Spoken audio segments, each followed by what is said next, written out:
You looking at a young black king. Astro project, blast of a tech, pass your neck with the shit to leave a rapper and Rex from the back of a black Acura. Bullet ricocheted and swayed and it passed through your pecs. The assassin wet. All y'all know y'all don't have to go. Sawed off shoddy, make you potty, probably call the law. Me no gangster, I'm no tough, got me child of the most high. I get on the mic and you go, bye-bye.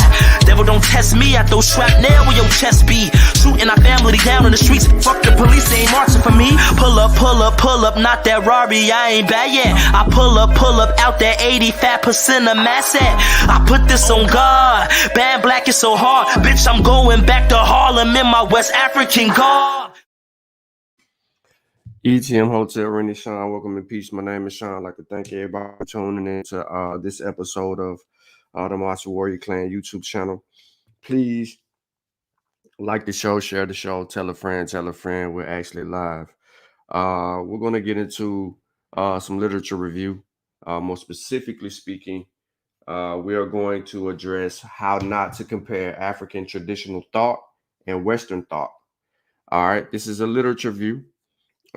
This is a much needed discussion as we frame how I want to say this, as we frame certain conversations, what some people may say, certain arguments,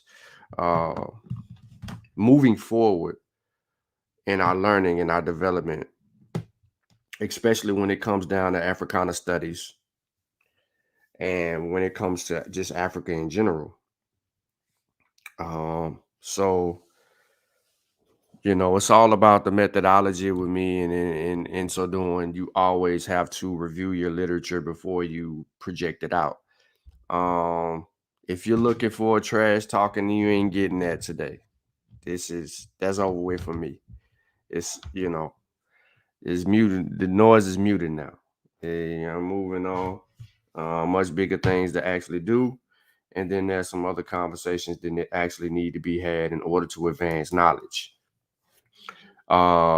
So just to kind of put everybody on notice, right? One of the levels of science is to advance knowledge. If I am not advancing knowledge, then I am not a science enthusiast or a science advocate. I'm going to say that one more time for the people in the back. One of the rules in science has everything to do with advancing knowledge. That's what science as a wholehearted body is, to answer real world, natural world questions. So if I am a science enthusiast or science advocate and I am not advancing knowledge, then I am not adhering to the scientific rules. And I will always respect and honor those things, because that is how we solve real world problems. And it helps us cipher through a lot of the information, misinformation, disinformation, and claims that come behind certain things dealing with our natural world.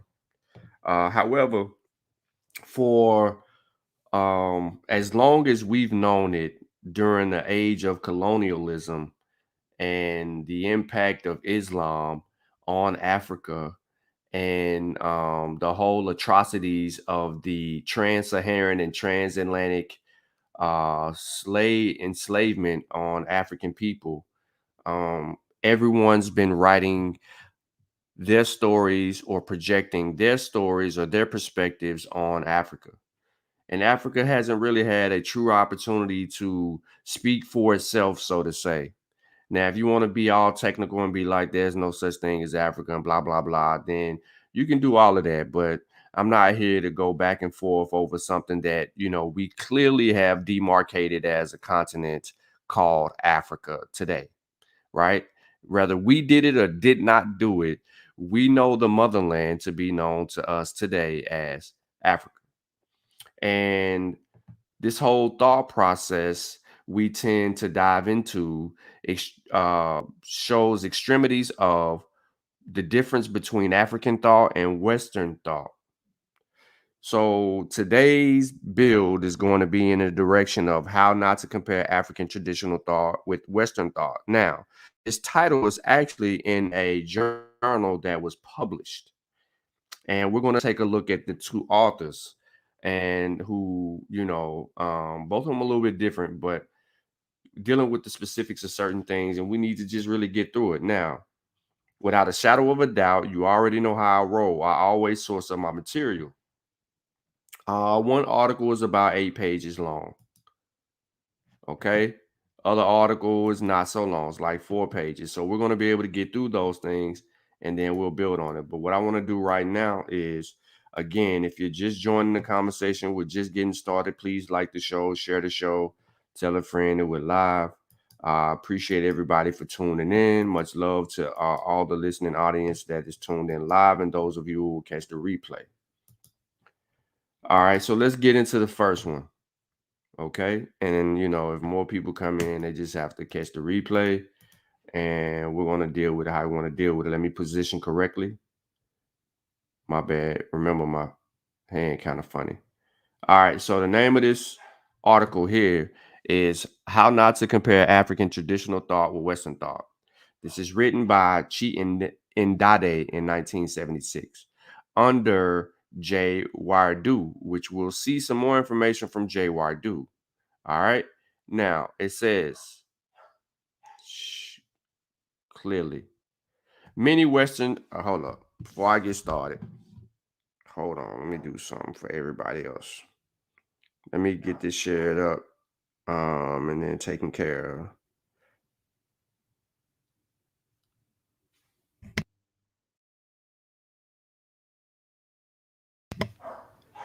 All right. So many Westerners have been puzzled by the virtual ambiguity of gods and spirits in traditional African explanations of things.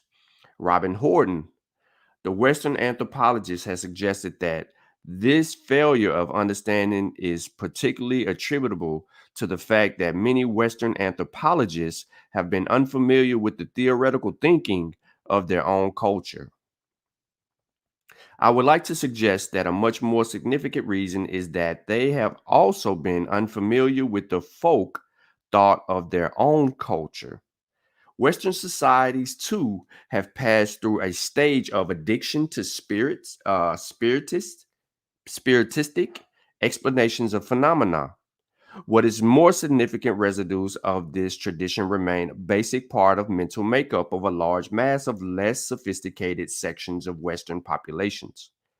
More importantly still, elements of spiritistic outlook are, in fact, deeply embedded in the philosophical thought of many contemporary Westerners, philosophies, and even scientists.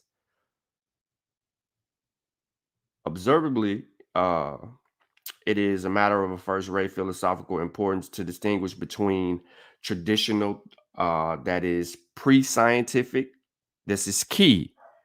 Okay, obviously, it is a matter of first-rate philosophical importance to distinguish between traditional, that is pre-scientific, spiritistic thought, and modern scientific thought by means of clearly articulated criteria. It is also an anthropolitical and philosophical interest to try to understand how traditional modes of thought function in the total context of life in a traditional society. Now, since African societies are among the closest approximations in the modern world to societies in pre-scientific stage of intellectual development, the interest anthropologists have shown in African thought is understandable. Unfortunately, instead of seeing the non scientific characteristics of African traditional thought as typifying traditions thought in general, Westerners have tended to take them as defining a peculiarly African way of thinking. The ill effects of this mistake have been considerable. It is the basic non scientific, spiritistic tendencies of African thought rather than its genuinely distinctive feature that have been taken as the basis of contrasting Africans with Western people. Africans, all right, so you got it. One consequence is that many Westerners have gone about with an exaggerated notion of the differences between Africans and the people of the West. I do not imply that this has necessarily led to anti African racism. Nevertheless, since traditional thought is inferior to modern science oriented thought in some obvious and important respects, some Western liberals have apparently had to think hard in order to protect themselves against conceiving of Africans as intellectually inferior. Another ill effect relates to the self images of Africans themselves. Partly through the influence of Western anthropology and partly through insufficient critical reflection of the contemporary African situation, many Africans are apt to identify African thought with traditional African thought. The result has not been beneficial to the movement for modernization, usually championed by the very same Africans. These Africans have been in the habit of calling loudly every stridently for the cultivation of African authenticity or personality. True when such call is not merely political slogan. It is motivated by a general genuine to preserve the indigenous culture of peoples whose confidence by colonialism. Confidence in themselves has been undermined by colonialism. But the traditional and non literate character of this culture enables sparse groups of Europeans to subjugate large masses of African populations and keep them in colonial subjection for many long years. Even now, it makes them a prey to neocolonialism. Unanalyzed extortions to Africans to preserve their indigenous and culture are therefore not particularly useful indeed. They can be counterproductive. There's an urgent need in Africa today for the kind of analysis that would identify and separate the backward aspects of our culture. I speak as an anxious African from those aspects that are worth keeping. That such desirable aspect exists is beyond question. And undoubtedly, many African political and intellectual leaders are deeply impregnated by this consideration. Yet the analytical dimension seems to be lacking. Those who are tempted to see such a thing as witchcraft, the key to specifically African thought, ought to be reminded that there are numbers of white men in today's London who proudly proclaim themselves to be witches. In their enthusiasm, so we have, among other distressing things, the frequent spectacle of otherwise enlightened Africans assiduously participating in pouring of libations to the spirits of our ancestors on ceremonial occasions, under the impression that in so doing they are demonstrating their faith in African culture. In fact, many traditional African institutions and cultural practices, like one just mentioned, are based on superstition. By superstition, I mean a belief lacking rational support in entities of any sort. The attribute of being superstitious attaches not to the content of belief, but to its mode of entertainment. Purely in respects of content, the belief abstract entities common among many Western logicians is not any more brainy than the traditional African belief in ancestor spirits. But logicians are given to arguing for their ontology. I happen to think the arguments for abstract entities wrong-headed, but it is not open to me to accuse them of superstition. When, however, we come to the traditional African belief in ancestral spirits, and this, I would contend, applies to traditional spiritistic beliefs, everywhere our position is different. That our departed ancestors continue to hover around in some rarefied form, ready now and then to take a sip of a ceremonial snaps is a proposition that I have never known to rationally defend. Indeed, if one were to ask traditional elder unspoiled by scientific orientation for the rational justification of such a belief, one's curiosity would quickly put down to intellectual arrogance acquired through a Western education. Rational knowledge is not the preserve of modern West, nor is superstition a peculiarity of African people. Yet, principle that one is not entitled to accept a proportion as true without evidential support is not Western in any but episodic sense. The Western world happens to be the place where, as of now, This principle has received its most sustained and successful application in certain spheres of thought, notably in the natural and mathematical sciences. But even in the Western world, there are some important areas of belief where the principle does not hold sway. In the West, just as anywhere else, the realms of religion, morals, and politics remain strongholds of irrationality. It is not uncommon, for example, to see Western science fully appraised of the universal reign of law and natural phenomenon, praying to God, a spirit, or grant rain or a good harvest, and other things besides. Those who are tempted to see in which a thing as witchcraft, the key to specifically African thought, ought to be reminded that there are numbers of white men in today's London who proudly proclaim themselves to be what? Witches. Moreover, if they would but read, for example, Trevor Roper's historical essays on witches and witchcraft, they might conceivably come to doubt whether witchcraft in Africa has ever attained the heights and reach in Europe in the 16th and 17th centuries. It should be noted, conversely, that the principle of rational evidence is not entire and operative in the thinking of traditional African. Indeed, no society could survive for any length of time without conducting a large part of its daily activities by the principle of belief according to the evidence. You cannot farm without some rationally based knowledge of soils and seeds and of meteorology. And no society can achieve any reasonable degree of harmony in human relations without basic tendencies to assess claims of allegations by the method of objective investigation. The truth then is that rational knowledge is not the preserve of the modern West, nor is superstition a peculiarity of the African people. Nevertheless, it is a fact that Africa lags behind the West in cultivation of rational inquiry. One illuminating because of fundamental way of approaching the concept of development is to measure it by degree to which rational methods have penetrated thought habits.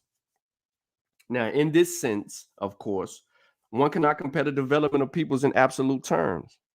The Western world is developed, but only relatively. Technological sophistications is only an aspect of development. The conquest of religious, moral, and political spheres by the spirit of rational inquiry remains the thing of failure of the future, even in the West. From this point of view, the West may be said to be still undeveloped. The quest for development then should be viewed as continuing world historical process in which all peoples, Western and non-Western alike, are engaged. There are at least two important advantages in looking at development in this way. The first is that it becomes possible to see modernization in Africa not as a process in which Africans are unthinkably jetsoning their own heritage in the pursuit of Western ways of life, but rather as one in which Africans, in common with all other people, seek to attain specifically human destiny. Modernization propelled understood is the application of the results of modern science for the improvement of human life. People should link the modernization of the conditions of their lives with the modernization of all aspects of their thinking. It is just a failure to do this that is responsible for the more unlovable features of life in the West. A failure that always bedevils attempts development in Africa. Rulers and leaders of opinion in Africa have tended to think of development in terms of the visible aspects of modernization, large buildings, and complex machines, to the relative neglect of the more intellectual foundations of modernity. Now, it is true that African nations spend huge sums of money on institutional education every year, but it has not been appreciated that education ought to lead the cultivation of rationale, outlook on the world, or the part of the educated, and through them in the people at large. To develop any serious sense, we in Africa must break with our old uncritical habits of thought. That is to say, we must advance past the stage of traditional thinking. Lest these remarks appear rather abstract, let us consider a concrete situation: the institution of funerals in Ghana. Owing to all sorts of superstitions about the supposed career of the spirits of departed relatives, the mourning of the dead takes the form of elaborate and consequential, expensive, and time consuming ceremonies. When a person dies, there has first to be a burial ceremony on the third day. Then on the eighth day, there is a funeral celebration in which customary rites are performed.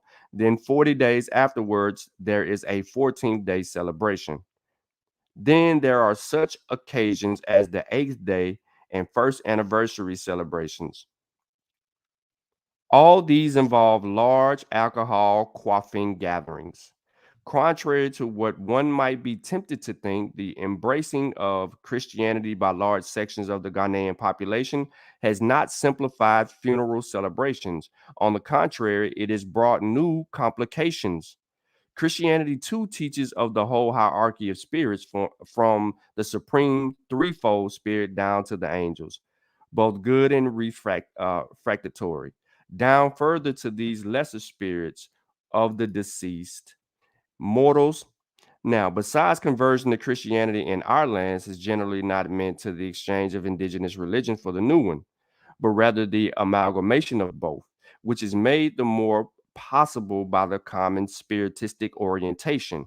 Thus, in addition to all traditional celebrations, there is nowadays the neo Christian memorial service, replete with church services and extended refreshments, and particularly expensive phase of the funeral process. The upshot is that if a close relation of a man, say his father, dies, then unless he happens to be rich, he is in for very hard financial times indeed. He has to take several days off work and borrow respectable sums of money to defray the inevitable expenses. The extent of the havoc that these funeral habits have wrought on the national economy of Ghana has not been exactly calculated, but it has become obvious to the public that it is enormous and that something urgently needs to be done about it. However, the best that these leaders have seemed capable of doing so far has been to exhort the people to reform their traditional institutions in general and cut down on funeral expenses in particular. These appeals have gone unheeded, which is not surprising if one recalls that these leaders themselves are often to be seen ostentatiously taking part in ceremonies such as the pouring of libations, which are based on the same sort of beliefs of those that lie behind the funeral practices. It has apparently been lost upon our influential men that as long as the underlying beliefs retain their hold, such verbal appeals are wasted on the populace. The ideal way to reform backward customs in Africa must surely be to undermine their superstitious belief foundations by frosting in the people, at all events in the new generation of educated Africans, the spirit of rational inquiry in all spheres of thought and belief. Even if the backward beliefs in question were peculiarly African, it would be necessary to work for their eradication. But my point is that they are not African in any intrinsic, inseparable sense, and that the least that African philosophers and foreign well wishers can do in this connection is to refrain in this day and age from serving up the usual conjuries of unargued conceptions about gods, ghosts, and witches in the name of African philosophy. Such a description is highly unfortunate, if at all deserving of the name philosophy. These ideas should be regarded not as a part of African philosophy simply, but rather as a part of traditional philosophy in Africa. The habit of talking about African philosophy as if all African philosophy is traditional carries the implications, probably not always intended, that modern Africans have not been trying, or worse, still ought not to try to philosophize in a manner that takes account of present day developments in human knowledge. logical, mathematical, scientific, literary, and so on. Various causes have combined to motivate this attitude. African nationalists in search of African identity, Afro Americans in search of their African roots, and Western foreigners in search of exotic diversions all demand an African philosophy that is fundamentally different from Western philosophy, even if it means the familiar witch's brew. Obviously, the work of contemporary African philosophers trying to grapple with the modern philosophical situations cannot satisfy just the demand. Unfortunately, African philosophers writing today have no traditions of writing philosophy in their continent to draw upon. Where written sources are available, folk philosophy tends not to be made much of. It remains in background as a sort of diffuse, imminent, competent of community thought habits. Let me scroll up for y'all.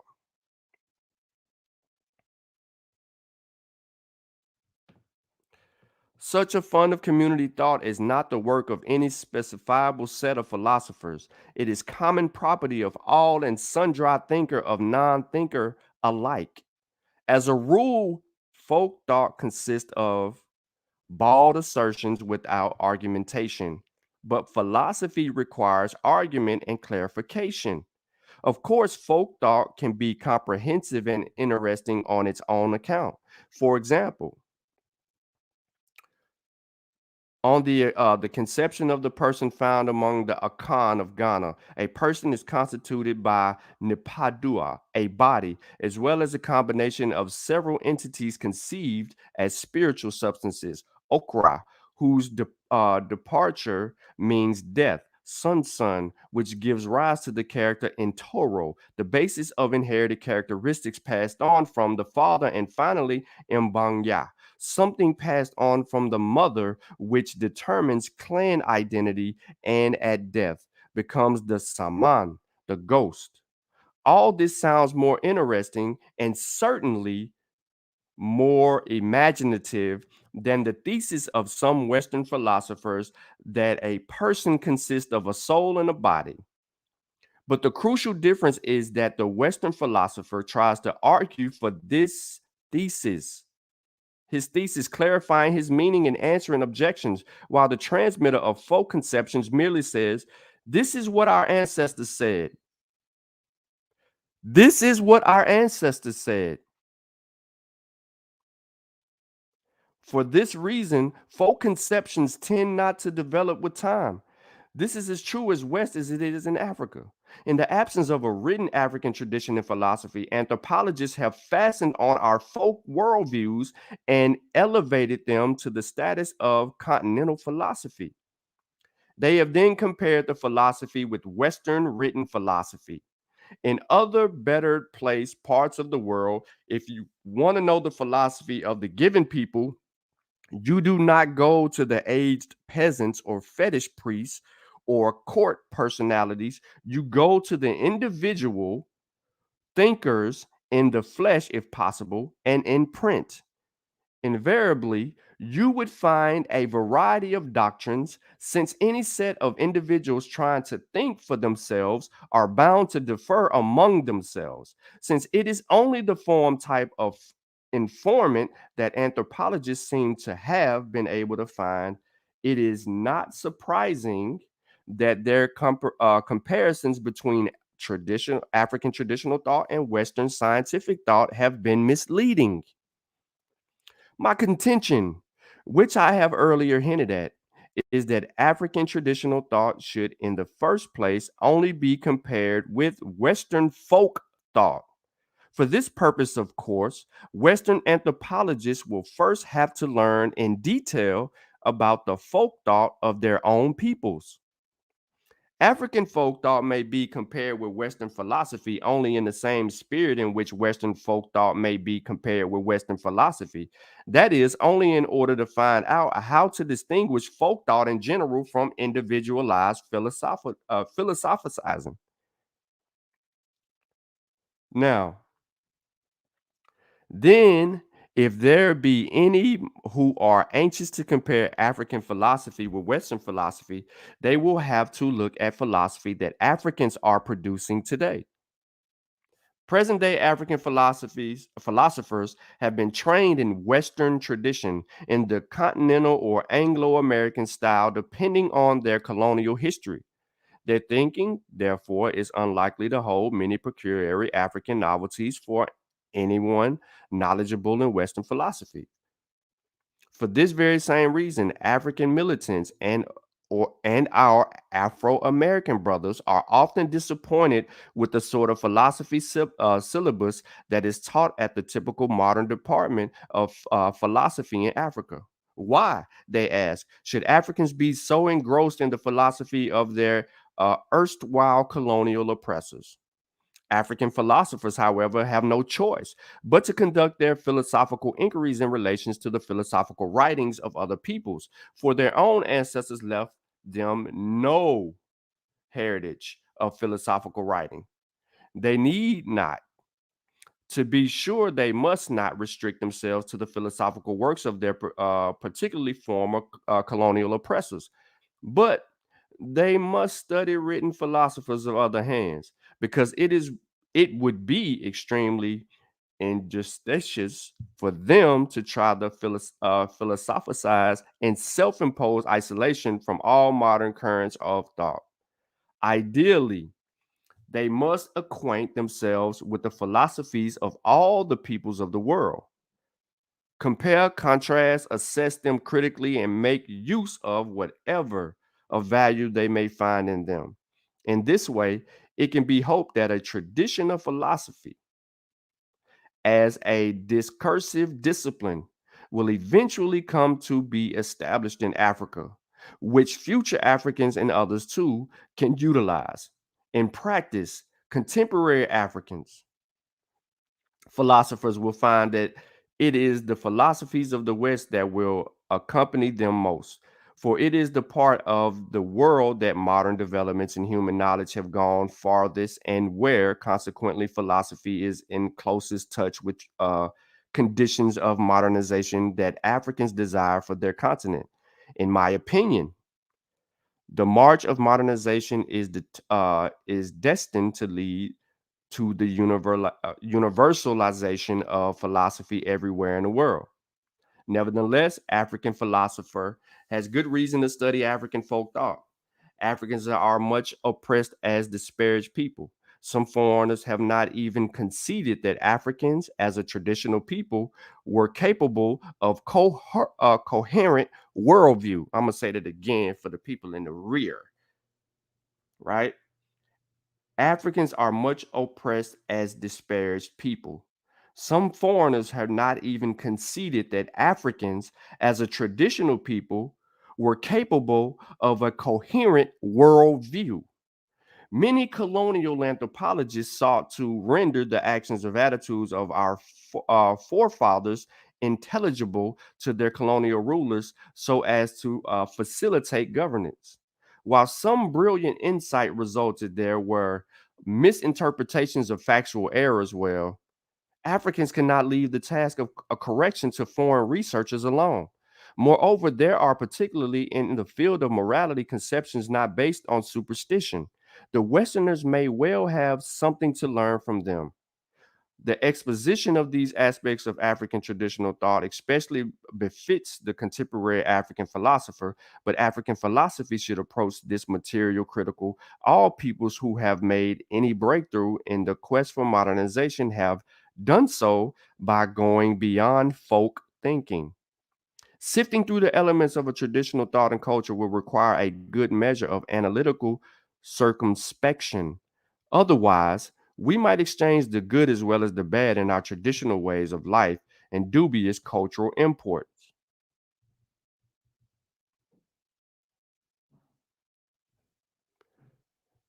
And then, of course, he has some notes here that are befitting for this conversation. So, this is part one of the actual literature review. Clearly, you know, Western thought has imposed itself on others. And Werdu continues in another article, which he focuses on Why not to compare? And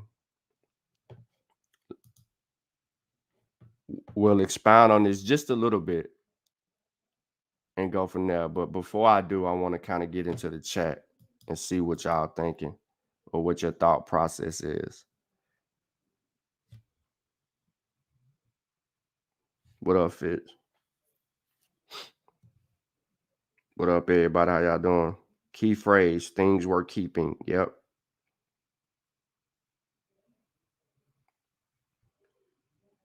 Okay, Kofi.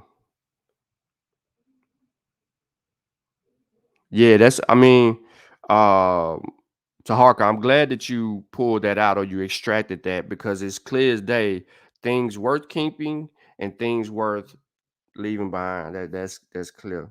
But at the same time, people are imposing certain thought processes on other people and not giving those people a chance to do what they is. But what's y'all's thought process about what but Werdu wrote in his initial 8 page? The method in general is being correct is the perspective, especially if it comes to the same conclusion in the scientific field or the belief realm's conclusion. Yeah, stop being hung up on the word God of science. True. Mentu says, I don't care about you, slice it. Science is the pinnacle of human intelligence and consciousness, period. This is an issue of science, not literature. Mentu, I don't even know. Maybe you talking to somebody else in the chat because you, you Mentu Judy, you clearly don't know who you talking to.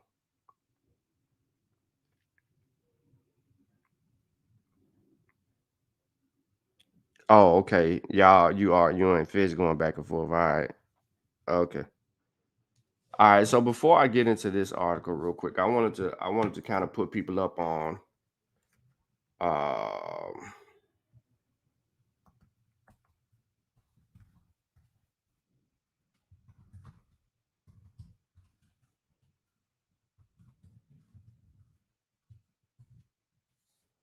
I wanted to kind of to get into this.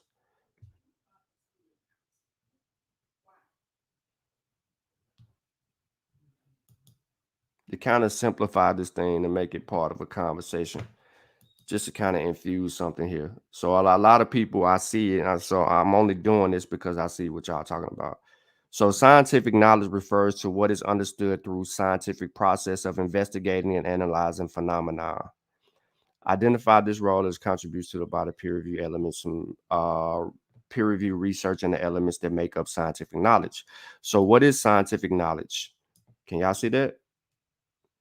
So science, science is about understanding the world, but it's a process rather than a body of knowledge. Scientific knowledge is what we learn from the scientific process, which involves experimenting and collecting data. So let's not confuse that. Scientific knowledge is one thing, not the other. All right. So scientific research is the collection of data to investigate and explain phenomena. The idea of science is that you can only learn about phenomena in a reliable and accurate way through collecting empirical data. The scientific process is designed to reduce human bias as much as possible and make our conclusions as accurate as they can. Part of the scientific process concerns what you do after data has been collected. Once you've collected the data, it is analyzed, often using statistics and calculations, and then conclusions are made from those results. But how do we know that those conclusions are accurate?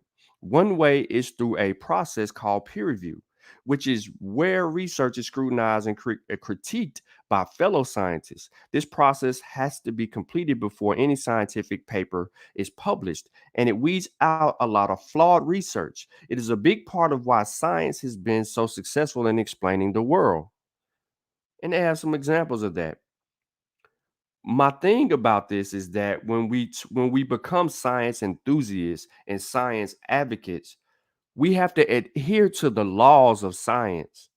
Science is about advancing knowledge. It's about advancing knowledge.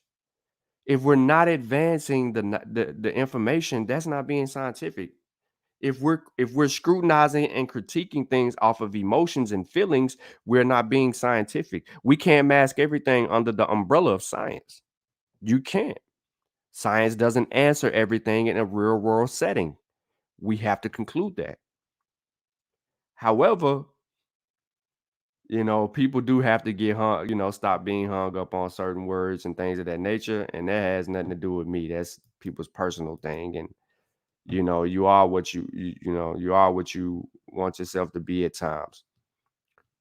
But my point here is even bringing up science or scientific acknowledgement is the fact that there's a steady quest for knowledge, right?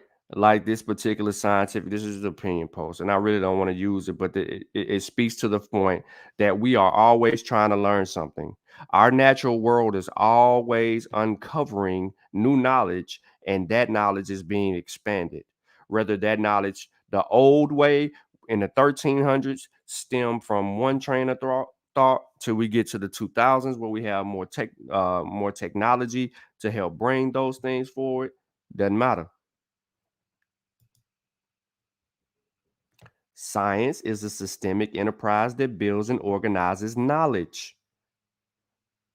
Science is a systemic enterprise that builds and organizes knowledge in the form of testable explanations and predictions about the universe. There you go. So that was just to kind of infuse in y'all argument about that. I don't think that Mantu knows what Tepesip is.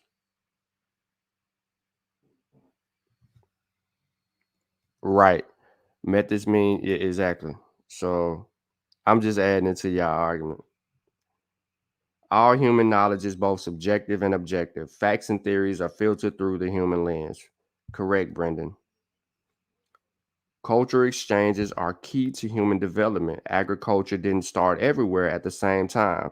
Facts.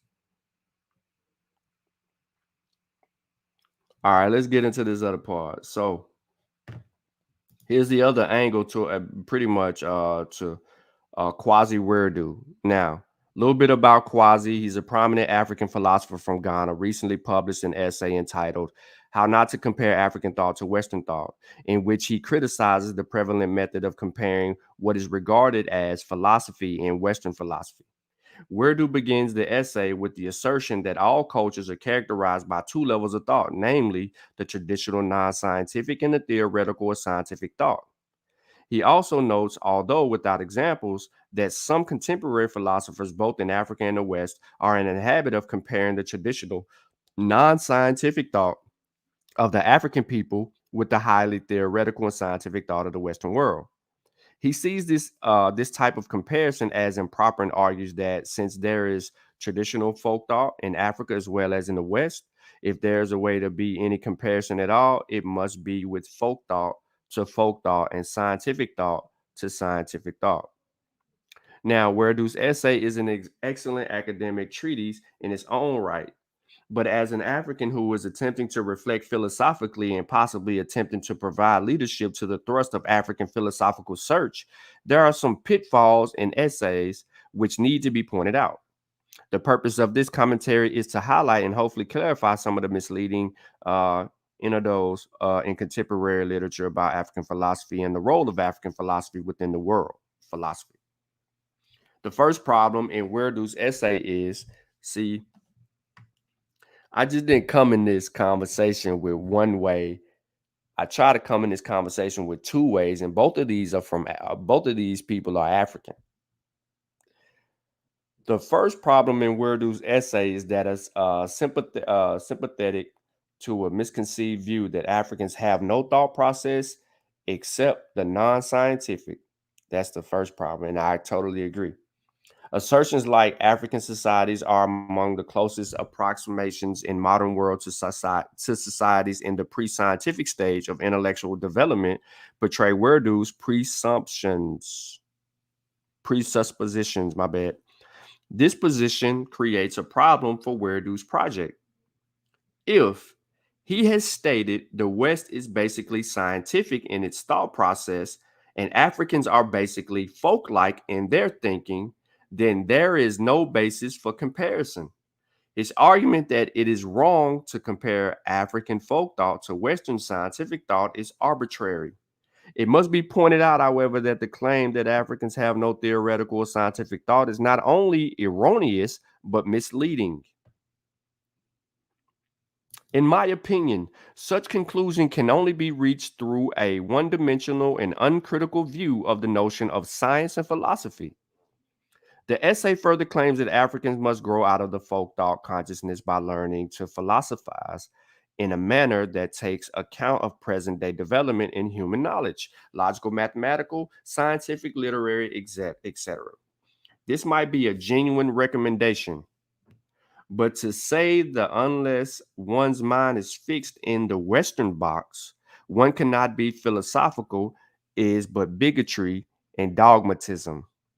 Part of the problem with the apparently uncritical mind of the African to which Werdu has alluded is the fact that ever since the dawn of colonization and colonialism, Africans have always been apesh in their search for knowledge. Werdu himself subscribes to this view when he notes that the African philosopher has no choice but to conduct his philosophical inquiries in relation to the philosophical writings of the peoples. One can therefore understand why Werdu has argued and defended certain views of philosophy. His heritage is the logical empiricist tradition for which he was groomed in Britain. The violence of some of the present day African philosophers is their attempt to break away from the colonial mentality in search of new methods. As a philosophic approach, this is very genuine and traditional for even Descartes. The acclaimed father of Western science and deductive reasoning recommends that each person should have his own method of discovering what is true or of attaining knowledge. When one considers the fact that it is formal reasoning, there is what is often described as Chinese logic, Arabic logic, Russian logic. It is genuine philosophical approach for one to ask whether there is an African logic. The only way that such a question is to be answered is to break away from the traditional dogmatisms and the tyranny of Western science and return to one's roots and search for new methods. Perhaps those African philosophers whom Werdu has characterized as folk thinkers might even be involved in the genuine philosophic search in the Cartism senses and their effort in only yet to be recognized. Instead of dismissing their effort as unscientific and folk-like, it seems hegemonies of any one culture, even though methods might be different. African philosophers should not be bashful in the utilization of these tools in their philosophic search. Another issue of concern is an attempt to assess religious practices and scientific procedures. This was a mistake the British empiricists and their continental logical positivists during that turn of the 20th century. Now, even in the West, where thinkers of analytic ability supposedly are claimed to have reached the most advanced stages, there is still conflict of thought and opinion to whether science and religion have a common meeting point or rather they can coexist in the same mind. Werdu falls on the axe of his opposition by using Western scientific paradigms to assess the religious practices of African people. For example, he cites the practice of pouring libations in the funeral rites in Ghana as being superstitious because the claims of presuppositions of such practices cannot be subjected to empirical verification of rational justification. This is demanding too much of the scientific method. Werdu himself admits that the realms of religion, morals, and politics remain strongholds of irrationality. This being the case, it would be a futile exercise to look for rationality within such stronghold of irrationality as cultural and religious artifacts like libations and funeral rites. This is not to say such practices should not be subjected to rigorous analysis and critique, but this can only be done by asking what libations in African society instead of condemning it as an outright superstition. Weirdu further claims that the only way to free Africans of superstitious beliefs about gods, ghosts, and witches is to foster the spirit of rational inquiry in all spheres and thought and belief. This is a genuine recommendation, but it should also be pointed out that the aims of rational inquiry include conceptual clarification and the provision of rational justification for why a thing is or why it is not. What African philosophers should do, therefore, is not to condemn African beliefs and practices as superstitious, without first clarifying the concepts and the given justifications for positions taken. For example, philosophers who feel that the way Africans think about God is non rational should advance rational arguments showing the illogicality of such thinking. This is precisely what Socrates did for the Athenians. He questioned their basic beliefs, challenged them to provide justifications for their assumptions, and through that process, he was able to inspire critical thinking in the Athenian minds. It is not enough to say that Africans are superstitious. One should be able to present rational justifications for such claim. Even where Wardu concedes that there are genuine superstitious based conceptions in Africa thought with the contemporary African philosopher should concern himself, he falls short of naming examples. Such omissions created Ikana in his project, as this would have saved the inquiring African mind from the trouble of engaging in superstitious constructs. The last issue of concern with Wardu's remark that the basic problem of African philosophy today is that there is no tradition of written philosophy. If this is admitted as true, then one could view the present surge of African philosophers as a drive for documentation so that future generations of African philosophers will be free of this handicap. Given this reason, Wardu's criticism of Kwame Gikuyu's article in 1984 on the concept of a person in a Khan culture as lacking arguments to justify his claims becomes superfluous. Since there's been no documented history of the Akan concept of a person, the value of Gaikis, if I said it right that time, article is documentative rather than the provision of justifications. The latter should be the task of other philosophers who either argue or disagree with Gaiki's claims. This has always been the dialectics of the modes of philosophic process. The problem, in my opinion, is not the lack of written philosophical traditions. After all, Socrates, the celebrated Greek philosopher, is said to have written nothing, yet his philosophical ideas have been immortalized. The basic problems is that African philosophers have lost touch with their philosophical heritage by discarding the oral traditions of their people and the rudiments of the traditional of African art, history, science, and technology. What the African philosopher today should do is research oriented toward the documentation of African philosophical heritage and subjecting such findings to rigorous and critical analysis. This does not mean that some African philosophers should not be specialists in Western thought, no. But a problem arises when all African philosophers are specialists in Western thought and no African philosopher knows anything about African heritage. The move should not be to stop Africans from contemplating their traditional and folk thoughts, but to encourage them to adopt a critical and analytical attitude toward these indigenous thoughts. It is the only way that African philosophy can be personal and intensive, critical and logical and analytical and synthetic, and above all, competitive in pluralistic world of competing ideas and worldviews. It's also the only way that the African philosophers can have a basis or foundation for their philosophy. This is absolutely imperative for originality and creativity in African philosophic search. It's a good response. It's a good response. That's how this whole body of knowledge thing works. In order to advance the conversation, you have to have a for and against. Those two sides can then get to the nitty gritty and pull apart the things they agree on and then deal with the things they don't agree on and hash those differences out in a way that we can actually come up to an actual answer to why not compare African traditional thoughts to Western thoughts. There's a penalty in that because in the Western world, Science has been the driver of all body of knowledge and the fields of science, right? Because there's not just one particular, like science is not just one thing, right?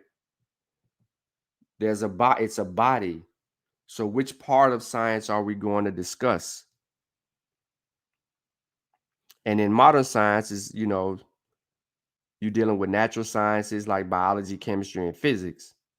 Or you might be dealing with social sciences like economy, economics, psychology, and sociology. Or in some instances, what we all know as formal sciences, which is like math, computer science, and what some people like to say or deal with is logic.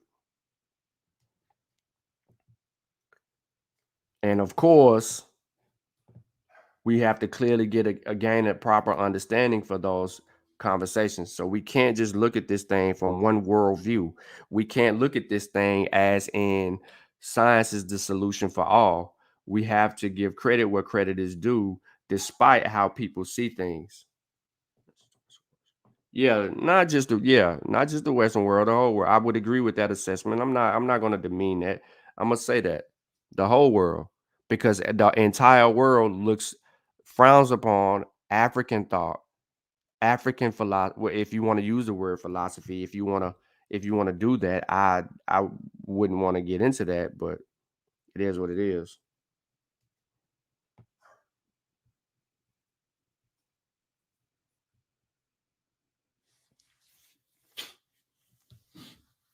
So let's look up the word superstition so we don't confuse people. Give me a second because it takes me a while to type because of my hand. I'm trying to practice on it. Let me see if I can pull up a good let's just deal with wiki. Let me pull it up.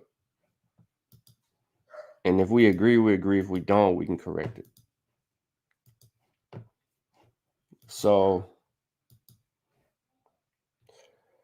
a superstition is any belief or practice considered by non-practitioners to be irrational or supernatural, attributed to fate or magic, perceived supernatural influence, or fear of that which is unknown.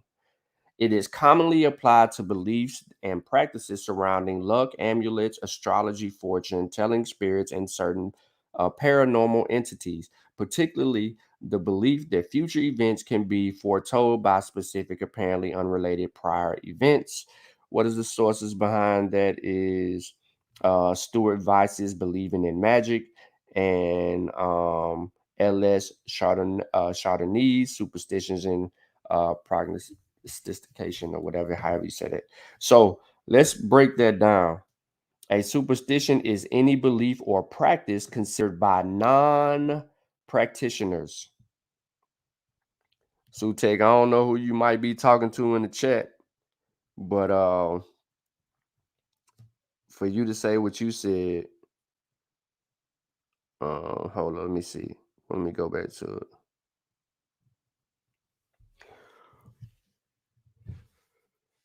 Yeah, you said no, it's not, and that would right.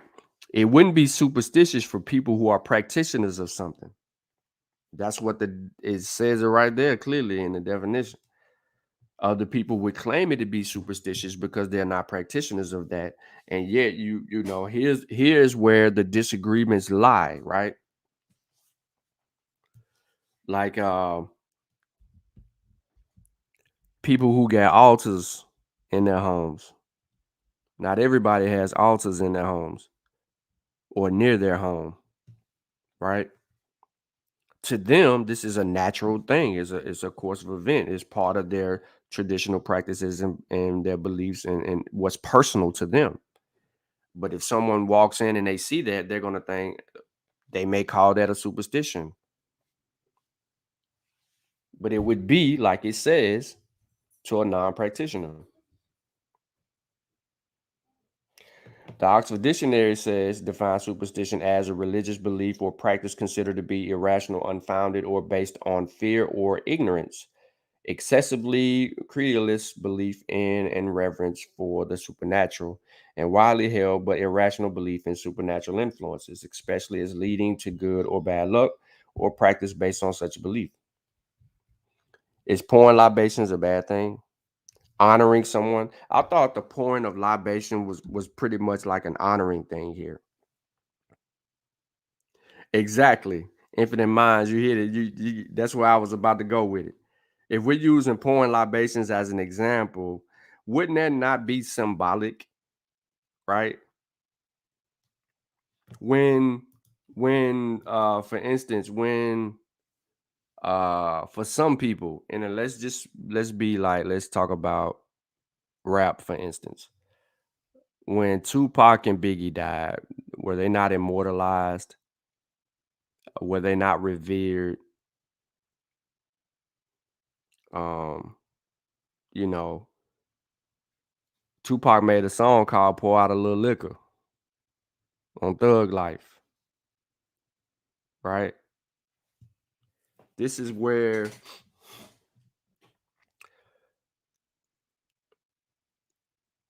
and pour out a little, I would rap it, but and pour out a little liquor, right? It's symbolic. It's to pay homage to people that you have lost. You lost somebody, so you just pouring out a little liquor. Do you think that they gonna end up drinking it? Like they gonna get drunk? Like they gonna be able to taste it? It's just like feeding the altar. Do you think that no, you're honoring someone. People have a problem with paying reverence to people that actually existed and paved way for you to be here today. Pour out a little liquor. Something tragic has happened in your life and someone came and helped you get out of that weird dark place and space, and you know they became a mentor to you over the years, and then suddenly they transition, and what are you gonna do to honor them? Pour out a little liquor. It ain't even got to be that. It can be your drink, your soda, your cold drink, some water. You know what I'm saying? Like, you're just honoring, you're paying homage to them. You're just honoring people.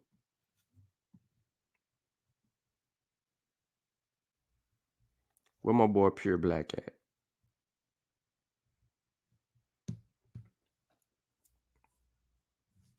And then here we have it.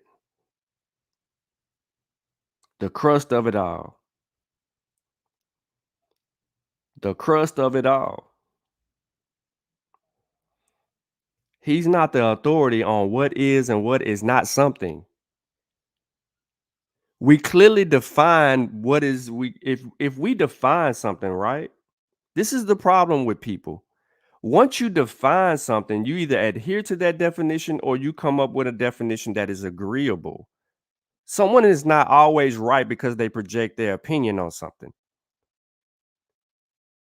The definition clearly says it is superstition to those of you who do not practice it.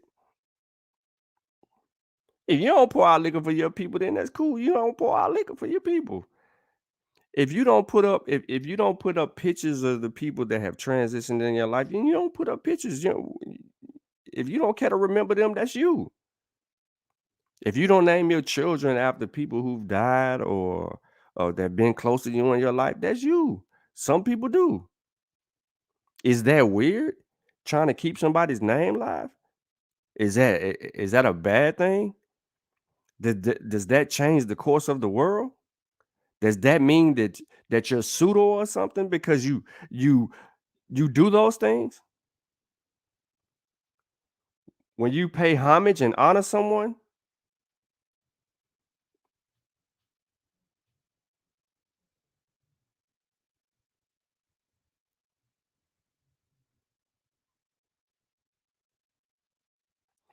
nah, I would disagree with that infinite.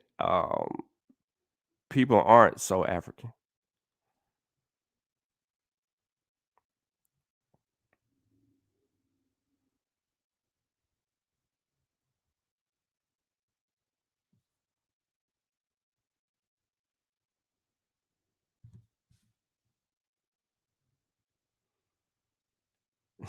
It is what it is, Sutek. But I ain't going down that road, you know what I mean? It don't mean nothing to me, bro. Like nobody control the narrative on the Masi.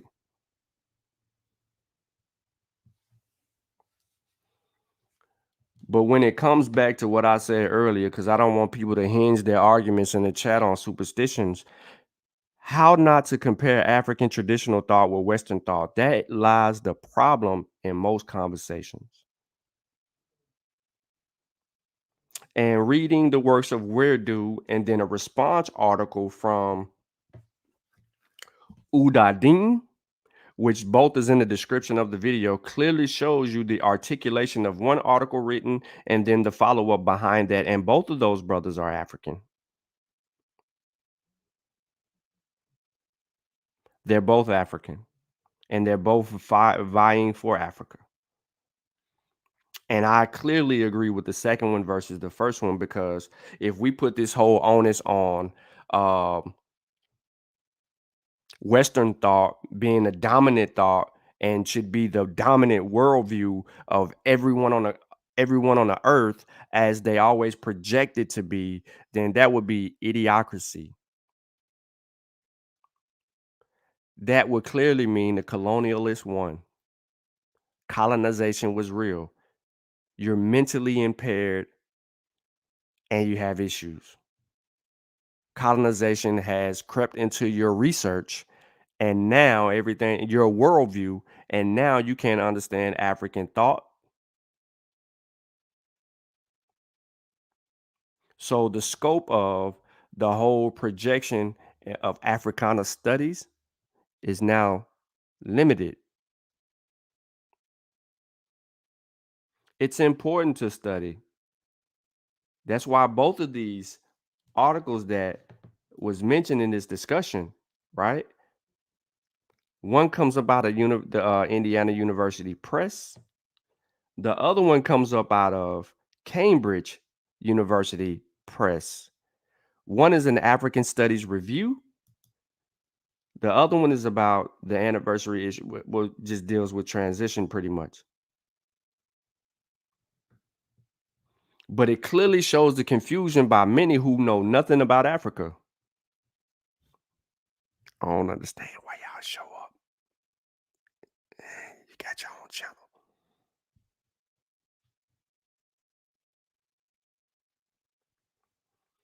And then there's the immaturity in the chat.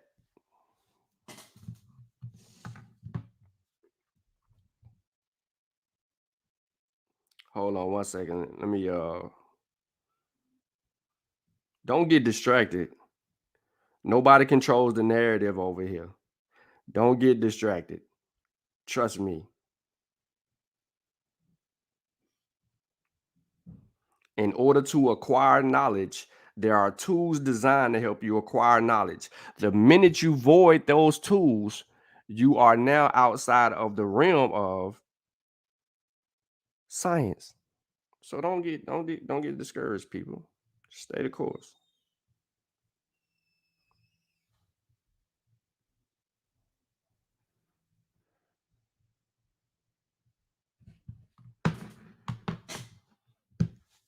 This show has nothing to do about no previous shows. This show is how not to compare African traditional thought with Western thought.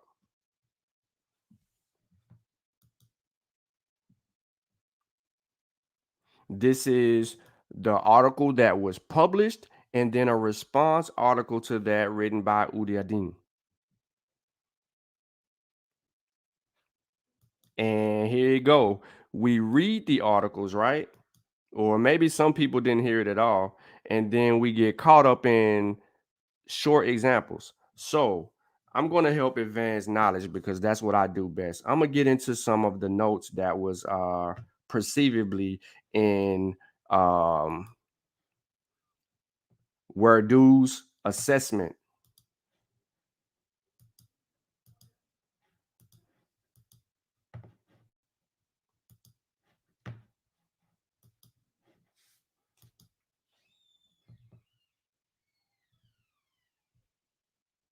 All right, so footnote number 4 says this. I am aware that my insistence on the overriding value of rationality will be found jarring by those Westerners who feel that the claims of rationality have been pushed too far in their countries, and that the time is overdue for a return to nature and the exultation in feelings, intuitions, and uh, what is that? Immediacy. No doubt the harsh individualism of Western living might seem to lend support to this point of view, but in my opinion, the trouble is due too little rather than too much rationality in social organizations. This, however, is too large of a topic to enter into here. Ethiopia and the Arab parts of Africa are, of course, exceptions. The African philosopher cannot take the sort of the cultural pride in the philosophical achievements of Aristotle or Hume or Kant and Hegel or Marx or Frege or Husserl, in which the Western student of philosophy may indulge himself. Indeed, an African needs a certain level of headedness to touch some of these thinkers at all. Hume, for example, had absolutely no respect for black men. He was able to say in his essay on national characters, I am apt to suspect the Negroes to be naturally inferior to whites. There scarcely ever was a civilized nation of that complexion, not ever any individual eminent either in the actions of speculations. In Jamaica, indeed, they talk all one Negro as a man of parts of learning, but it is likely that he is admired for slender accomplishments, like a parrot who speaks a few words plainly. This is very we can witness this right now in what we're doing in the discussion. Someone is parroting Hume in their philosophy, or maybe in their conjecture. So I'm gonna say that again. The African philosopher cannot take the sort of cultural pride and philosophical achievements as Aristotle or Hume or Kant or Hegel or Marx or Frege or Husserl, in which the Western student of philosophy may indulge himself. Indeed, an African needs a certain level of headedness to touch some of these thinkers at all. Hume, for example, had absolutely no respect for black men. He was able to say in his essay on national characters, I am apt to suspect the Negroes to be naturally inferior to the whites. See, when we take away African thought, African teachings, and then we try to minimize them as if they can't think for themselves or set out to answer real world questions, it goes back to what Ben was saying in the chat yesterday. You are adhering to racism, white supremacy. You succumb to it, some measure of it. He says, I am apt to suspect the Negroes to be naturally inferior to whites. There scarcely ever was a civilized nation of that complexion, nor ever in any individual eminent either in action or speculation. So you Negroes couldn't do anything. So we have to believe that your teachings and your worldview, ain't too good. You couldn't have got that right. You couldn't have, you know, you may, no, you couldn't have been right about that. Somebody helped you get to that. How did you come to that? Now you demonize African thought. It goes on to say this. In Jamaica, indeed, they talk of one Negro as many parts of learning, but it is likely that he is admired for slender accomplishments, like a parrot who speaks fewer words plainly. Not was Marx, to give another example, but particularly progressive in his respect. He is known once in a burst of personal abuse of LaSalle in a letter to Engels to have uh, and inverted this combination of Jewry in Germany with the fundamental Negro streak. The fellow's self-assertiveness is Negro too. It is sometimes understandable for a man in chide his own origins, but to condemn and downtrodden people like this is more serious. Would that black man everywhere had more of a self-assertiveness than Marx here depreciates? Deprecates. He says the Akana Ghana have a proverb which says, if the truth happens to lie in the most private part of your own mother's anatomy, it is no sin to extract it with your corresponding organ. African enthusiasts of Marx, or of Hume for that matter, may perhaps console themselves with the following less delicate adaptation of this proverb. If the truth happens to lie in the mouth of your racial traducer, it is no pusillanimity to take it from there. And sometimes we parrot these racists in our arguments with one another.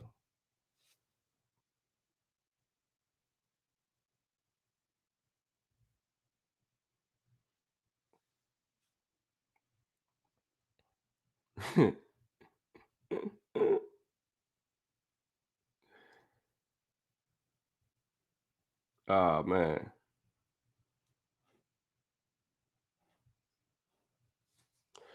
Hey, look, I just want to make something very clear here.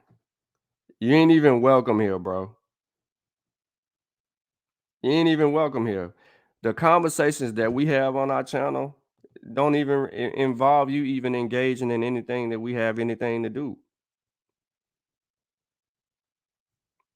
There's no sense in arguing. So it's not even welcome here. Ain't nothing to argue about. I'm not going in circles. Instead of wasting your time here, you should be reading, researching, and studying.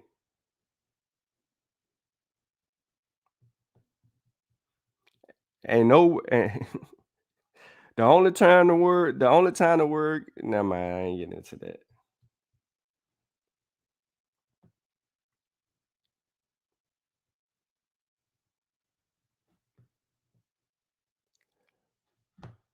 This is why you should not compare African traditional thought with Western thought. They clearly can think for themselves. They clearly can think for themselves.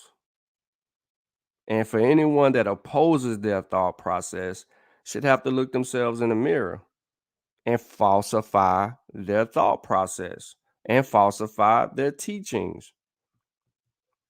And you let them deal with what they're saying about their teachings. You don't have to get caught up into that. Because it's all over the continent that the way that their worldview exists for them. And therefore, they did the best that they could do thousands of years ago, or even 700 or 800 years ago, or even 400 years ago, to explain their natural world and their thought in their teachings. And if they were right about something, then give them credit. If they were wrong about something, then give them correction. It is their thoughts, it is their teachings. No one proclaims it to be this end all be all.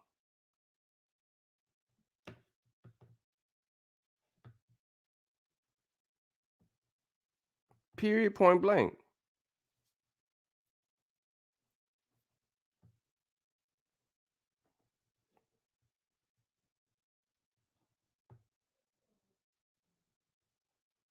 So, for anyone succumbing to the ignorance of the levels of people who are still butthurt about things that have transpired in previous days, tell them to get over it. Move on. The conversation's over with. You did not utilize the tools you taught people for quite some time. You can't get mad. You have to succumb to your own ignorances and look yourself in the mirror and say, you know what? I did make a misstep. I did create the problem. And I did not adhere to the tools that I taught. That's how you avoid all of that. You make the teacher remember the teachings. That's what this about at the end of the day. The teacher needs to remember the teachings.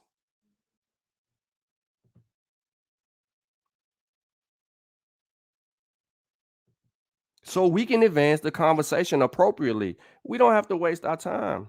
There's no reason to do none of that. We do not need to compare African traditional thought with Western thought.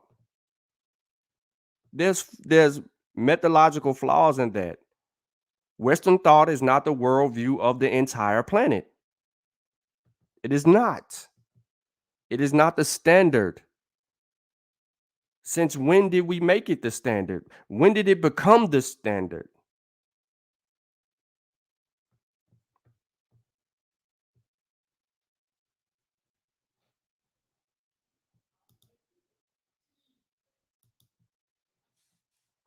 So I appreciate everyone for tuning into this. I was kind of waiting on Kofi to come in, and I still am. I'm still waiting on Kofi to come in so we actually can expound on a lot of things. I do have another article. It's 5 pages. This paper was written and it talks about African philosophy, but I don't want to get into African philosophy. That's not the context of overall of everything that we have going on. But I will get into, hold on, something that I can pull up. 1 second.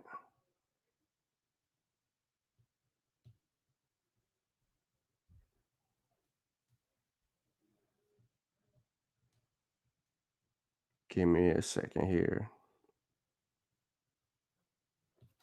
Nah, I don't want the origins of evolution and viruses. Nope.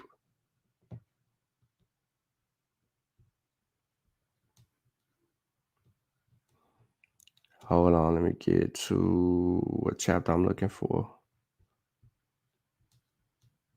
Contents. The historical study of boom. All right, let me share my screen again. I'm still waiting on Kofi.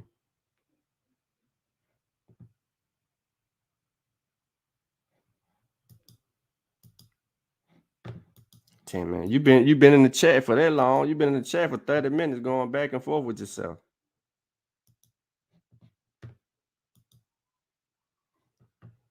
All right, so hopefully you can see this.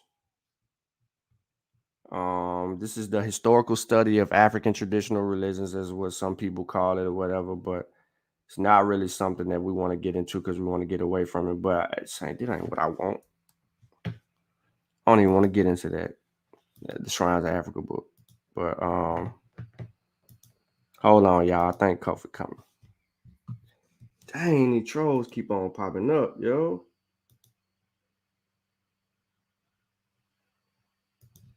I ran across several books on African proverbs, so clearly they had some type of philosophical arenas. We just need to find the evidence. Popcorn for everybody. Hold on 1 second here. Where you at?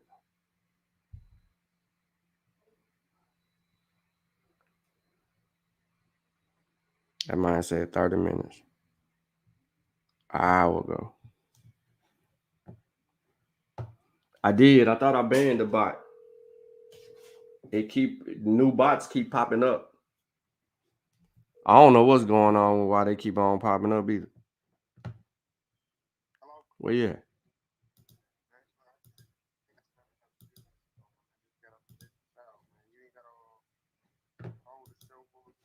I'm waiting on you, man.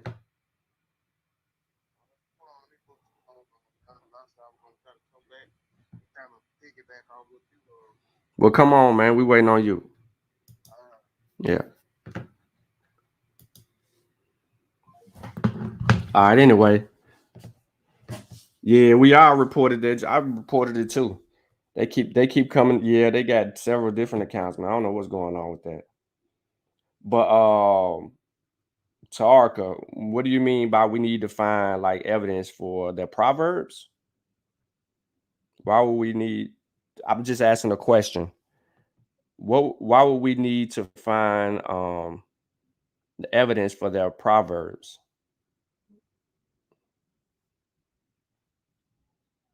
If you don't mind me asking.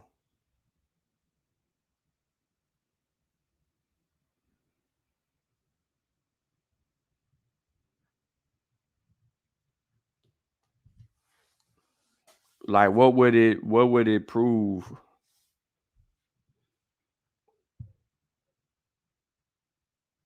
CK, boy, you be on it. You be on the Russians and the Chinese and COVID about to pop in, y'all. So I'm really reading the chat and trying to catch up. But Tark, if you know what I'm saying, let me put it on the screen. I'm trying to see. Oh, okay. Hold on, let me see what you said. No, the organized philosophical arenas. Oh, okay. All right.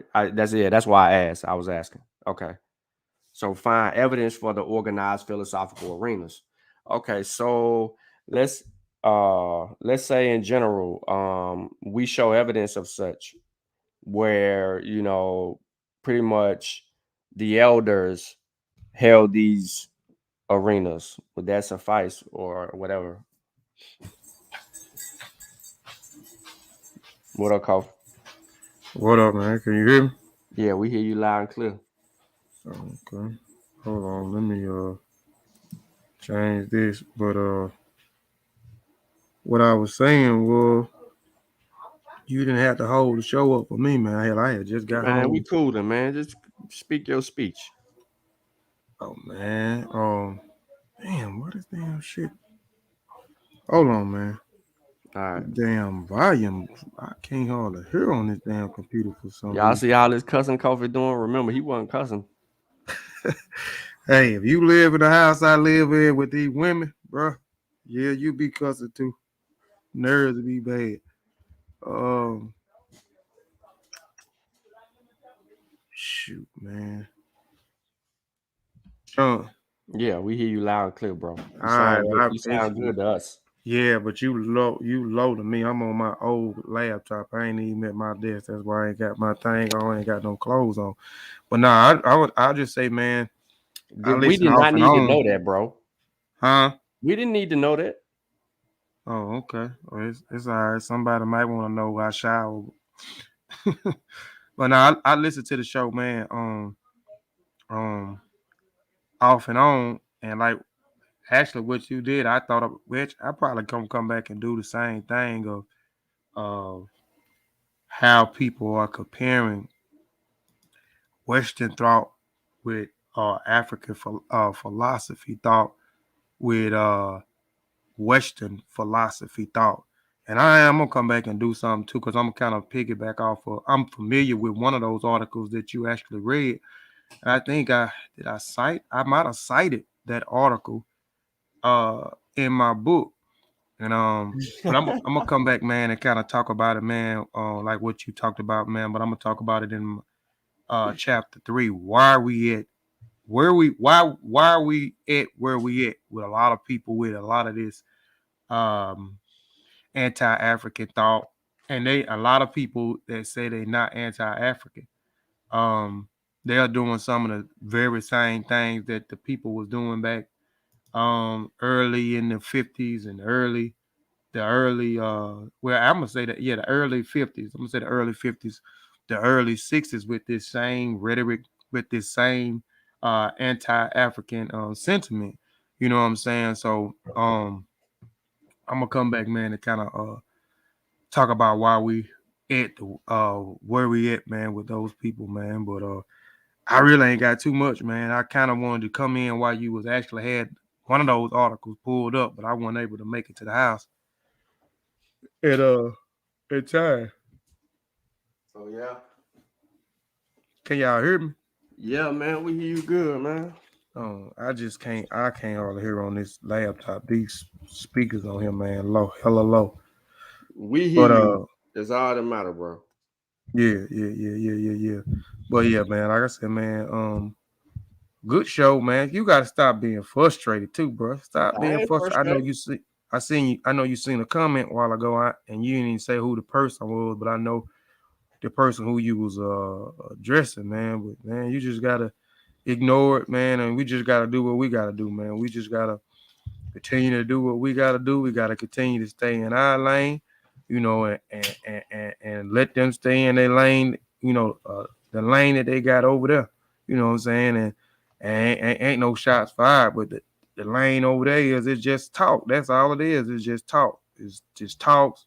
It's no no sources. It's just talking and just talking from the top of the head. It's just talking about subject matters that you have no clue about. Is disrespecting uh cultures that you don't even understand because you won't even take the time to even read or even talk to someone that actually ingrained in the culture or actually practicing the culture, man. So I just say, man, just stop being frustrated, man, and just keep on doing, bro, what you keep on doing what you're doing, man. And I'm gonna, like I said, I'm gonna come back and later on and build. I'm gonna kind of veg back off of some of the things that you talk about, man, and just talk about some of the same stuff that's going on for as the conversations that a lot of people have and a lot of stuff that coming out of a lot of people's mouth. Exactly where is they getting a lot of these uh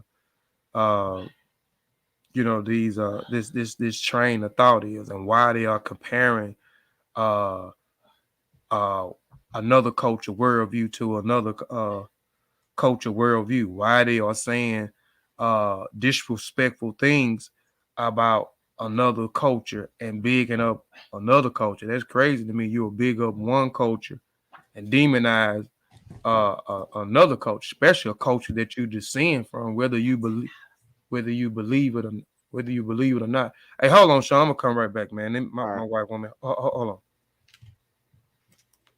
on. All right, so all right, he muted. African arts. Let me get into it. Let me give y'all a little. I want to give y'all a little dose of this information that I know y'all ain't heard before. And it kind of is instrumental. Yeah, I'm back, man. Oh, okay. You can continue if you need to. All right.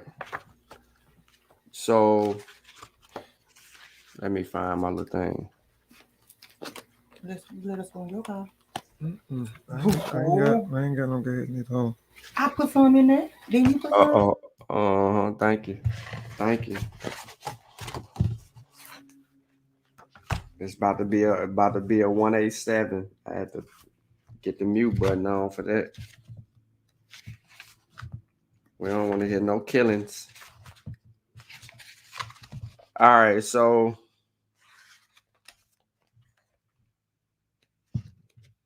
let me get to this.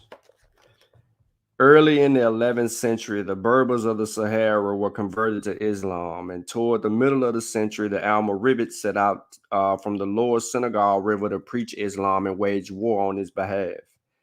Having conquered Morocco and before going on to become masters of Spain, they turned their attention to the ancient Soninke kingdoms of Ghana, from the modern Ghana takes its name.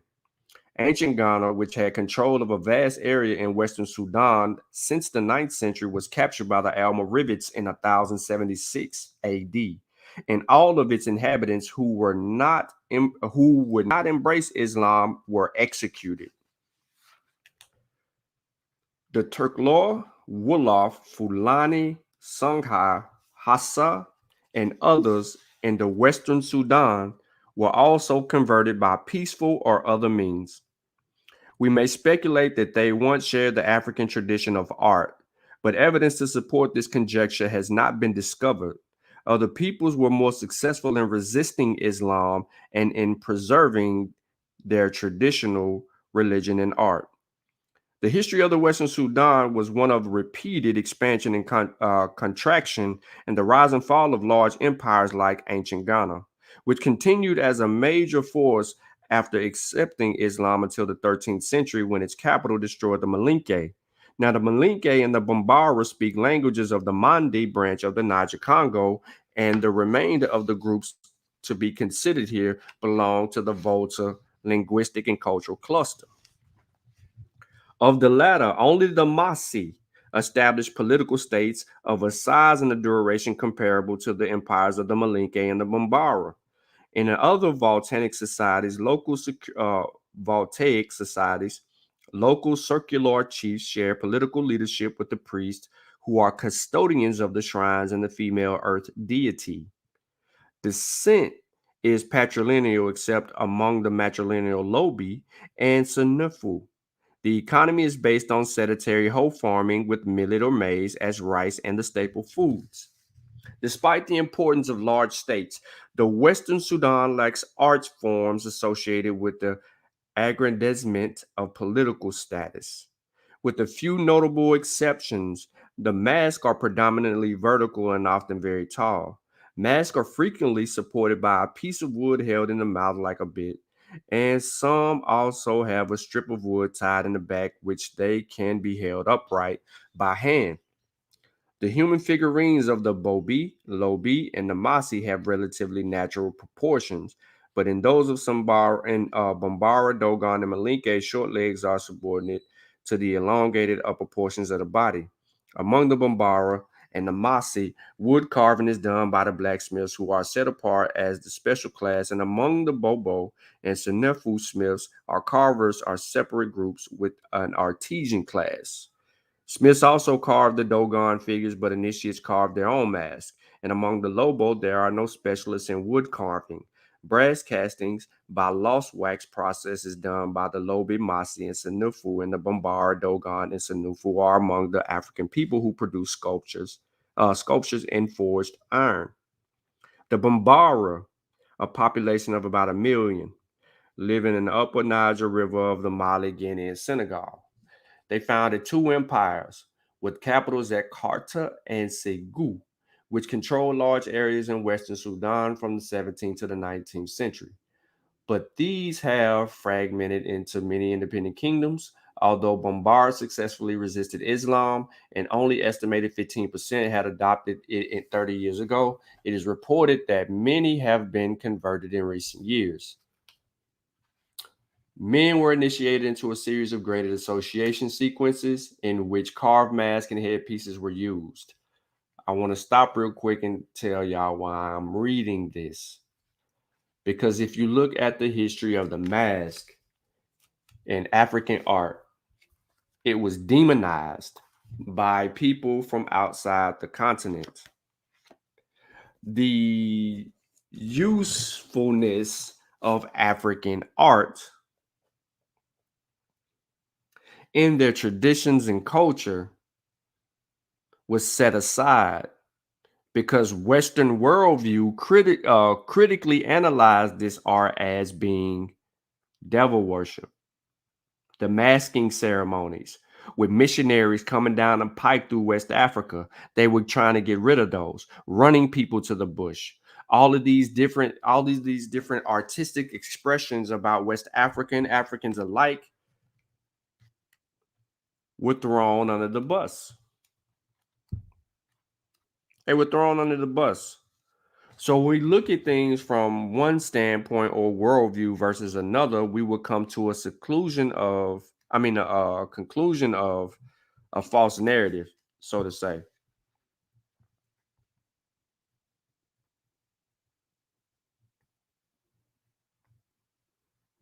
Great point, Fitz. But if no claim is made, then you should judge that perspective from the correlating position. That's a fact. What you just said is an actual fact. There was no claim made, so you just judge it based on the perspective of the correlating position. However, the Akan region, as defined here, is not separated stylistically from the Western Guinea coast by a sharp dividing line, but it is clearly distinguished by the absence of circumcision and the exertion of matrilineal instead of patrilineal descent. What up, Kofi? We can't hear you. Are you muted again? Go ahead, man. My bad. Oh. The name Akan usually refers to the Ashanti, Fanti, Anyi, Balu, and others who speak closely related languages with the Kwa branch of Niger-Congo. But it is used here in lieu of a better name to include also a number of small groups west of the Anyi along the coastal lagoons of the Ivory Coast.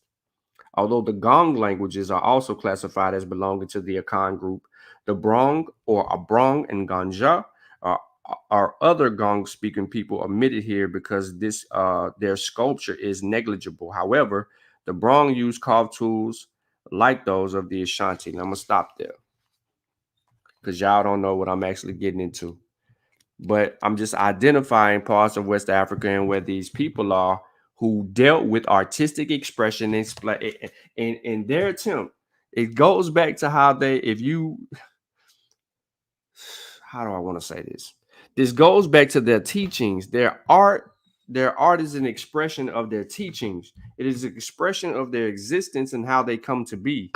And this was demonized. This is what people are critically trying to tear apart in their assessment of how Africans thought and saw the world. Yeah, coffee on them cookies. I heard them chewing, mouth wide open. Man, my hand hurting like a mug. I hold a book too long, it hurt. I try to stretch my fingers too long, I get some relief. You must have hurt your hand, man. Yeah, I did. It's swole, bro. It's all good. But it is what it is.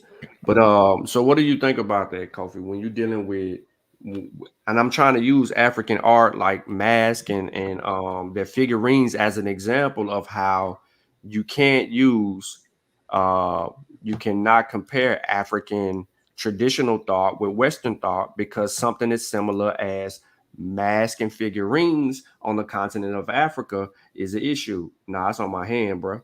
I ain't had no booster yet. But yeah, they you know, you mentioned the missionaries. And we done talked about this numerous times, you know, especially dealing with the mass. Like when you look at certain mass, we know the certain mass was facilitated for certain rituals, certain ceremonies, certain festivals that took place, and we know, you know, certain people was allowed to make the mass and how they made the mass.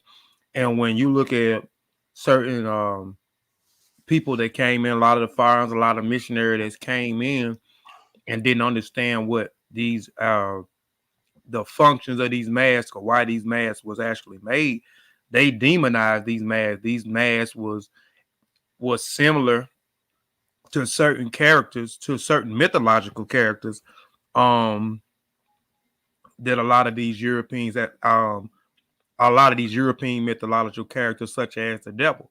So you'll see certain masks made, and these masks was made for the shapes of these masks, the facial features of these masks was made for a particular reason. So in the European scene, certain masks made with sharp teeth, uh, red rings around the eyes, or even uh, a lot of the popular masks you see with the antelope horns, you know, and you know one of their mythological characters, as far as in the European mythological character, is Satan. So they would say that these things are satanic.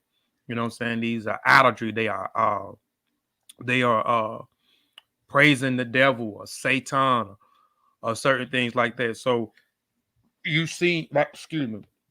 So like I'm saying, the missionaries, they just didn't understand certain things about what was going on in Africa. So you will see they're making an assumption or assuming certain things, and you will see it reflected off in their writings because they didn't understand what was actually going on or what they were actually doing with, even not, you know, even with some of the art. You know what I'm saying? Some of the art, they would demonize some of the art for the structure of the different structures of the art. Or even going back, if you look in Kemet, the same thing. When you look at some of Kemet art, you may see some of the fertility um art, you know what I'm saying? And they looked at it as a certain thing. They, you know, you hear certain people say that these things was, they was practicing homosexuality, or they was doing certain, you know, demonic things through sex because of art. And this was uh you know, the European not understanding exactly or superimposing in their worldview or their perspective on on uh on this other culture, whose worldview, whose perspective, whose experiences is totally different than theirs. True. But yeah, that's pretty much. I just wanted to kind of bring the art into the conversation again for people who may be lost or may not be able to follow why I started talking about these different places and art. It is because when you're comparing African thought with Western thought, we can use an example such as the artistic expression of these people when it comes to mask, how it was frowned upon and demonized. And Fitz, you make another good point. You says drawing correlation and not a claim to be a fact. That's correct, Fitz. No one is doing that. And I think Kofi said and all of that. But that this is important to know in any discussion that has been held on the Masa Warrior Clan YouTube channel for the past few days, that drawing correlation does not equal a to be a claim or a fact. That's it. Correlation is, there's no problem with correlation. So to be more specific, or some people will get that, some people won't get it. It's unfortunate, but it is what it is. But nah, man, I don't want people to feed into to that stuff. Like, our job as members of the Master Warrior Clan is to do what we've been doing, and that is to open people's eyes, ears, and hearts to West, Central, South, and East and Northeast Africa, and to restore your direct descent, your history of your direct descendants, where you descend from, and to let you know about the struggles and the stripes that those people uh, had prior to the trans-Saharan, well, in the middle of the trans-Saharan and the transatlantic slave trade.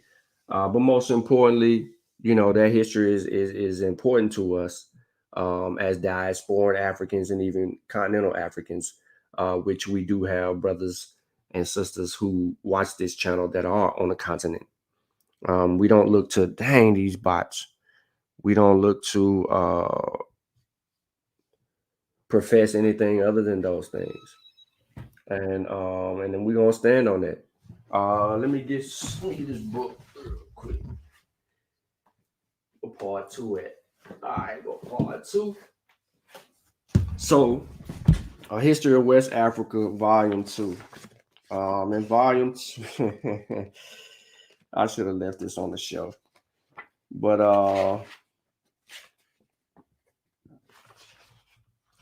in Part 2, some of the chapters, they talk about a more modern West Africa in Volume 2. You might be able to find a book for maybe $200 or $300, but it's still some copies out there that you could purchase. But that will bring you to a more modern. Volume 1 is more historical. Son, that's how much the book is now? I think it's something like that. You may find one a little bit cheaper, but I don't know. It ain't. I don't think people gonna be able to, I'm glad I bought mine when I bought mine. Yeah. So when you deal with like stateless societies and their histories and things of that nature, you have to look at it from a king worldview. So if I told you that people, all right, let me give you another example of how not to compare African thought and Western thought. All right, certain parts of Africa, the people wear no clothes, or they might have like some type of designed outfit that may cover the nipples of a woman and the private parts, and the man just might have, like, for instance, like some type of animal skin or print. um it looked like underwear or short like outfit. Now, if Western thought teaches you or says to you that these people were primitive, right? That these people were primitive. And then African thought and teachings tell you that these people were, they ain't had no idea what clothes was. What conclusion could you draw? Are you going to draw the conclusion from a Western worldview, or are you going to see this from an African perspective because they're not modernized? How do you come to an honest conclusion based on knowing both sides of the argument? But that goes though to a lack of understanding from them. If you look at it, okay, you got one. Let's say I come from a culture where it's cold, it's wet, it's damp, and the sun is not close to the particular space that I live in. And I come to another place or another geographical location. And this geographical location, the sun is closer to the equator of where these people reside at. So it is dark. It is hot. It is hot.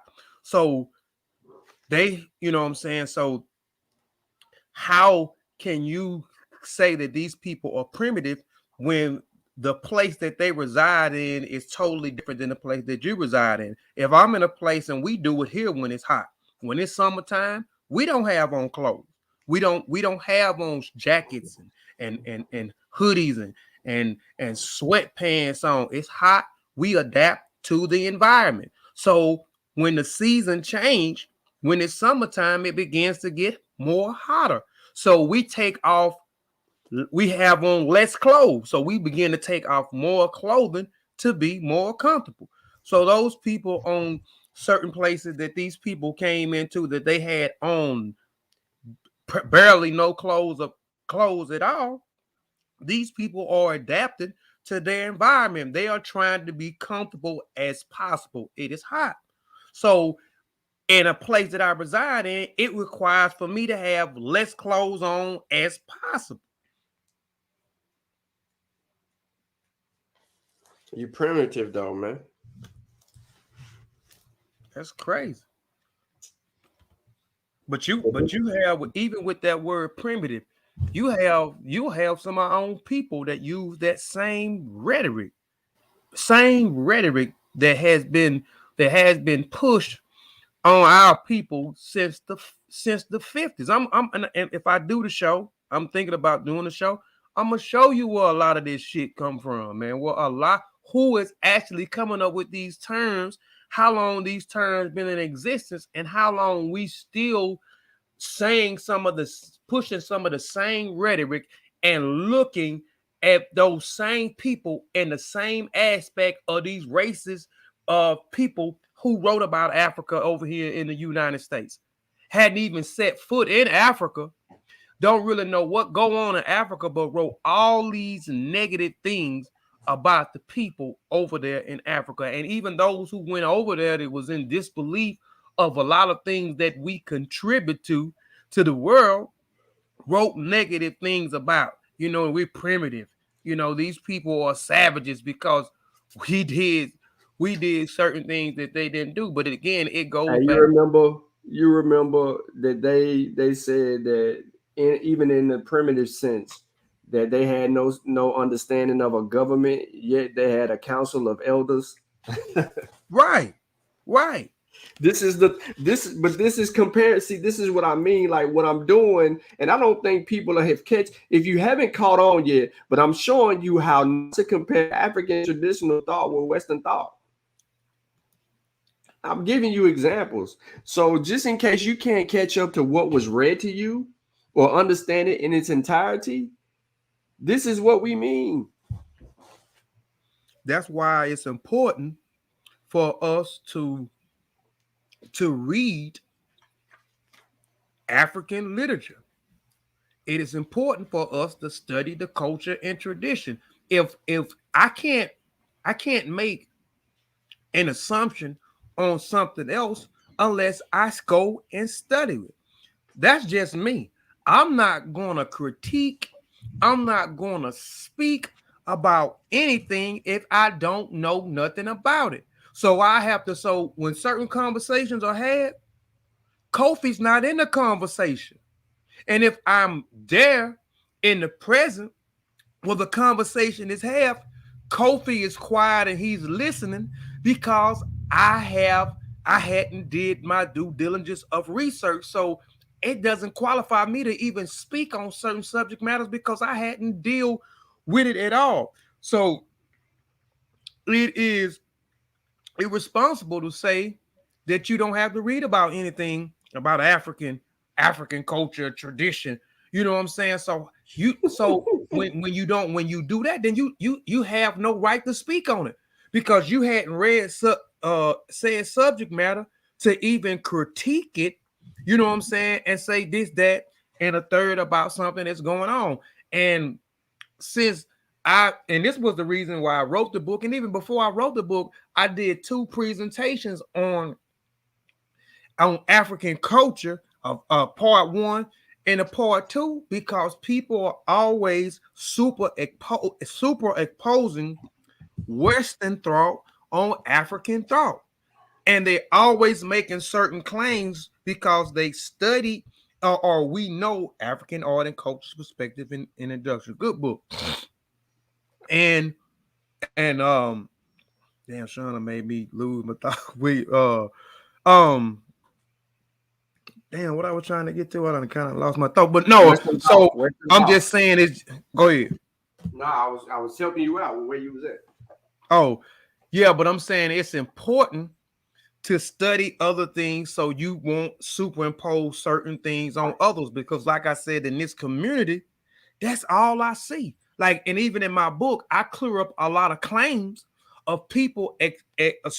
People are super exposing Western religion, Western philosophy, Western perspective, Western outlook, Western morals and principles on African culture and tradition, worldview, on perspective, and etc. And you are dead wrong. And I understand that because a lot of us has been groomed into Christianity.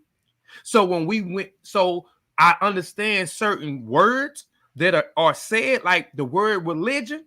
Like when we hear the word religion, that is a key word for us that goes off in our minds, and it has a negative connotation. And then when we hear that word, we automatically think of what we was brought up in. So if we was brought up in Christianity, we think that it's Christianity. So we think that the perspective and the worldview of Christians, it applies to every other culture. It doesn't work like that. When we hear the word God, you know, and we using verbiage, or we using language that we understand and that we actually speak in this target language, this English that we actually speaking at the time. So when we hear the word God, or somebody says the word God, and then this same word that we speak, we use it in the same context as Africa when we're writing. So people that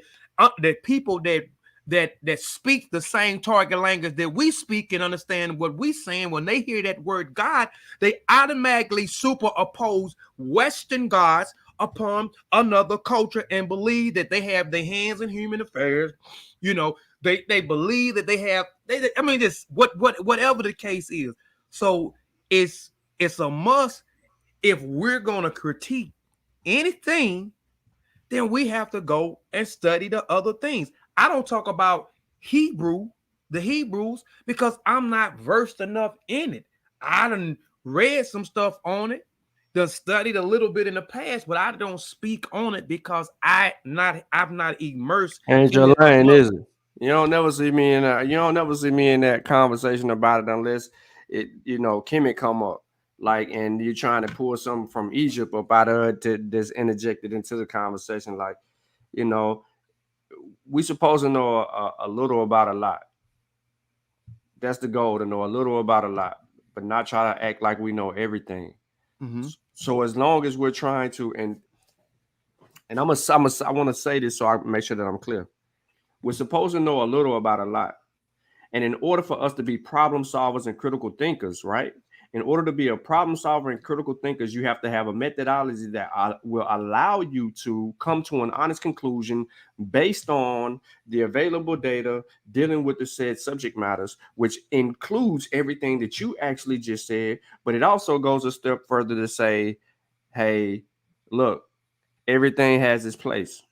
Are you misplacing it, or are you perceiving it to be misplaced? And could you be hypothetically jumping to a conclusion that was never rendered as a conclusion by that which made the actual statement?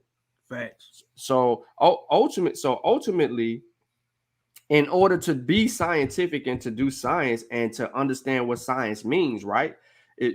Science is requires you to know and to do. So it's about knowledge and it's about methodology, right? And it is used to solve real world things. So to put and it's verifiable and testable and so on and so forth. So depending on what lane of scientific knowledge you're disclosing or arguing for or against, everything ain't science, or everything ain't about certain type of sciences. I should say that, because what are we speaking of? Are we talking social sciences?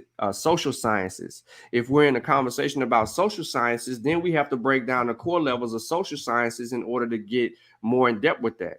But if you're trying to use if you're trying to use biological sciences or earth sciences to determine a social science issue, you're flawed, because now you made a mistake, not me.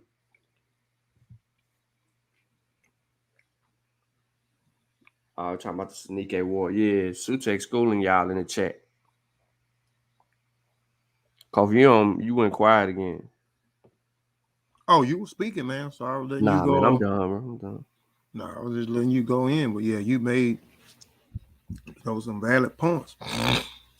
Some valid points. I was finna say something, dealing with the science, because we know science means to know, but I'm gonna leave that alone. What I was finna say, because I don't want, because what I may say, it may come off disrespectful, and I don't want it to come off like epistemology. The philosophical study of knowledge is called epistemology. Mm-hmm. By most accounts, knowledge can be acquired in many different ways and from many sources, including but not limited to perception, reason, memory, testimony, scientific inquiry, education, and practice. So what are we talking about here when we're looking to acquire knowledge, right? So teachings, right? Teachings can lead us down a pathway of perception, reason, memory, testimony, and potentially scientific inquiry, education, and practice. There's many sources, many ways to do that. And I think that we have really gotten in our own way when we're trying to advance knowledge, specifically when it has to deal with Mother Africa. But even when you look at someone like Mansa Musa, he was a Mundi with a Fulani mother. Be careful, Taharka. If you ain't got chapter 3, you need to be careful when you're talking about Musa. Volume 3, you mean? Yeah, volume 3, my bad. Volume 3. Spiritual so, content. Sean, and I think you just mentioned it, man. But what are some of the tools you need to teach and advance science? What are some of the tools?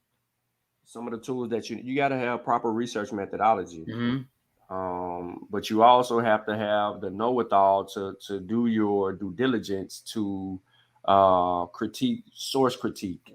So when you're reading something, you can't start I couldn't start with one book and then not get books related to that one book or the sources from the book making the actual claims that are necessarily needed in order for me to understand the subject matter. So in research and using proper research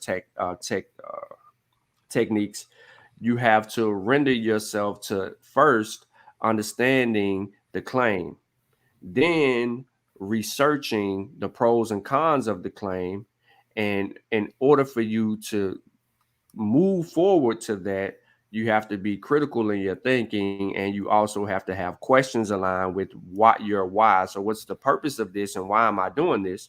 And then but you got to hypothesize way before all of that. You have to really, to be honest, in research, you have to clearly put forth your hypothesis before you even get into research methodology. Because if you do your research methodology after you did your literature review, it's going to alter your research. You could flaw up your research. So for me, it's best that you if you're getting ready to do research, come up with formulate your questions, and then write your hypothesis, and then do your literature review, and then come back and make your argument based on evidence, and then go back, but in that, go back and scrutinize that information for and against. And then therefore, when you're going through, depending on what type of method that you're using, when you're going through that, you'll be able to actually put yourself on an actual thing. I don't understand why you asking me to look up the scientific method. I know what the method is. There's a show I did on the Science with Sean channel. It's called What is Science? There's also shows on this channel that talk about research methodology. I also got an article that I wrote on the scientific method. But nobody seems to really want to adhere to the basic steps, which is to make an observation that describes a problem, create a hypothesis, test the hypothesis, and draw a conclusion and refine the hypothesis. No one wants to do that. That's just the basis of those things. So would you say that this channel, Kofi Paisai Research Channel, well, I'm asking, are they teaching channels? And I'm asking that because that's why I asked you to yeah, they're teaching channels because we adhere to a certain methodology that allows us to be able to report our results. So what would you call other platforms that doesn't use those tools? That's correct too, Brendan. He said, it's just, I really don't even want to, you know what I mean? But what I call those channels, it's just, if it's not about acquiring knowledge, then it's just it's just a podcast. You know what I'm saying? It's just a gossip. But Brendan says the scientific method cannot be applied to all fields of knowledge. That is correct. That this is a broader conversation. I agree with that, because everything isn't going to, like, this is what I said earlier, that is not going to, like, science doesn't answer everything in this real world, but it does deal with our natural world. But depending on what science is, there's a methodology. Let me change this. There's a methodology for damn near everything that we do. Everything. Like, literally, there's some form of method to help you come to an honest conclusion, whether it is dealing with for instance, the earth, or whether it's with dealing with how to build a house, or whether it's how to fix a car or do an oil change, spark plug, tire, your homework, whatever. There is a viable method, a suitable method to help deal with our everyday occurrences. The problem is we don't adhere to those things, and we ignore what is what helps us get to our end results.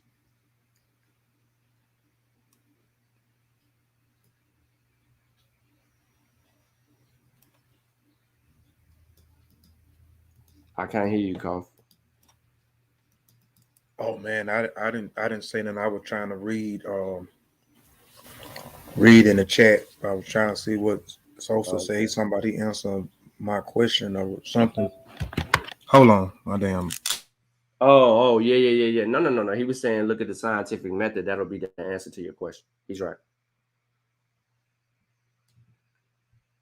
If we can get Sean attention to reread what he read about 10 minutes ago, Alma Rivers starting out from the Lower Senegal. Boom. Can you hear me? Yeah. Sean, That's in a yeah, I hear you, Kofi. That's in an art book. If I go to West African history and deal with that's William Boscombe. He's not saying what you're trying to say. Hold on. I ain't even trying to get into that whole conversation because ultimately the Alma Rivets is really not who people think that they are. They fought against us. The Alma Rivets can be in Lower Senegal. That don't mean nothing. The Portuguese was in Lower Senegal.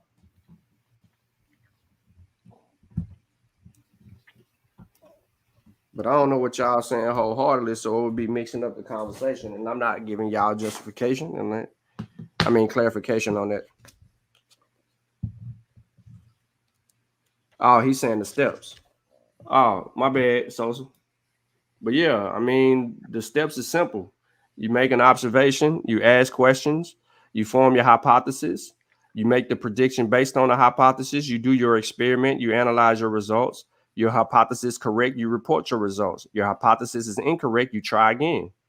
That's just basic, basic. However, in a more depends on what you're doing because there's so many different research methods. So there's a 7-step method, there's a 6-step method, there's a 5-step method, and then there's a basic scientific method explained.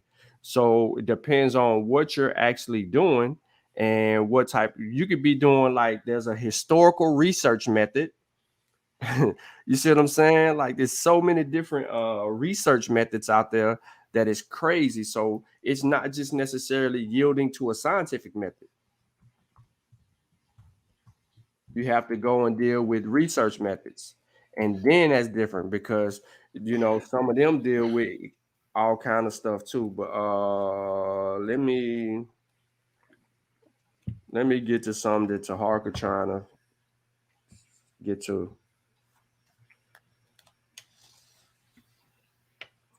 Yeah, you got to read it. So early in the 11th century, the Berbers of the Sahara were being converted to Islam. And toward the middle of the century, the Almoravids set out from the lower Senegal River to preach Islam and wage war on its behalf. So Taharka, if that helps you out at all, and Sutek at all in y'all conversation, it is basically saying early in the 11th century, the Berbers of the Sahara were being converted to Islam. And toward the middle of the century, the Almoravids set out from the lower Senegal River to preach Islam and wage war on its behalf. I think that's where the confusion may have come into play. Yeah. So Senegal, yeah, he right about that. Senegal and Mauritania, but just make sure you know that that's not us though. Just because they're in Senegal, Right. those were Sanhaja Berbers, Masmuda Berbers, Lamtuna Berbers. Those weren't us. They fought against us. Like I said, Abu Bakr Ibn Umar, one of the leading founders of the Almoravids, he died fighting the blacks, fighting the Sonike, the Wangara. Chef, what you talking about?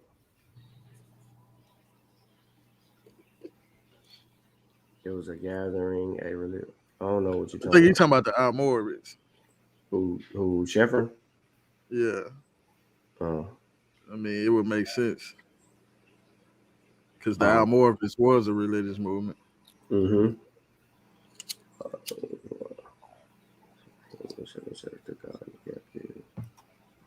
All right, okay, yeah. All right. So y'all should be together on that one. But yeah, that's basically what that was saying. To Hark.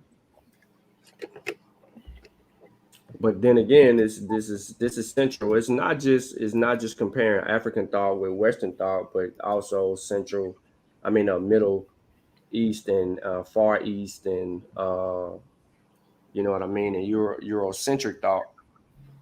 You just can't compare them. The worldviews are totally different from one space to another, and I think we do ourselves a disservice by imposing those thoughts on others. Uh, you also mentioned the tribe. No, I didn't. You no, I was naming. Nah, bro. Boy, what is you listening to? It says, having conquered Morocco and before going on to become masters of Spain, they turned their attention to the ancient Sanike kingdom of Ghana, from which modern Ghana takes its name. Ancient Ghana, which had controlled an area vast the Western Sudan, since the 9th century, was captured. Listen closely, was captured by Almoravids in 1076, and all its inhabitants would not embrace Islam were executed. The Tuklar, Wullah, Fulani, Songhai, Hassa, and others in Western Sudan were also converted by peaceful or other means. So when I named the names like that, that's what they were saying. Like they came down there trying to get it. Yeah. Okay. My bad. Yeah, I was just basically saying how they came down there with the funk. But I'm just basically, the only reason that I even read that and probably threw y'all all the way off is because it comes out of African art and cultural perspective. And this is why it's important to have a discussion about African thought versus Western thought and Eurocentric thought, because these people saw African art as demonizing. They demonized African art. They belittled it and looked down upon it. The mask was something seen of evil spirit to them, and that's an issue culturally, because inside of Africa, the mask wasn't frowned upon like that. This was missionary work. This was that continued to grow due to Western understandings and slavery and slave trade and all that. They just demonized African culture. Also known as Odin and Gudan, which y'all talking about. Oh, I ain't getting into that. Okay. But yeah. So that's what kind of threw it all around in circles. But I know, Tahark, it was something that you wanted to discuss before. I can't even remember what it was before, but you wanted to talk about it. I don't know if it was just this one which y'all was just building on, or some. I think it was some along the line about some Berbers or something like that. You've been meaning to have a conversation, but I done forgot it by now, bro. I swear I did, and it's my bad because we were supposed to go live on the Moss and talk about it. I guess we got caught up in COVID.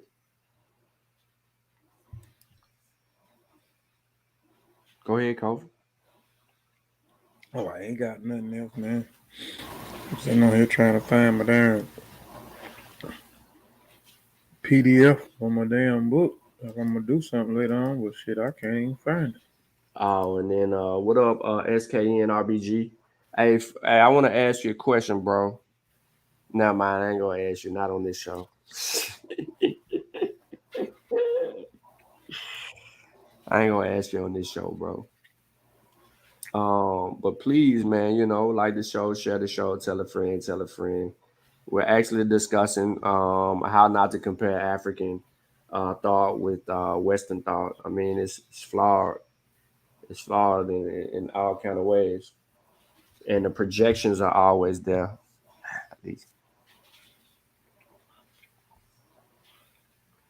Didn't they? Okay, so now we back to that. Y'all adjusting my thoughts about me. Yeah.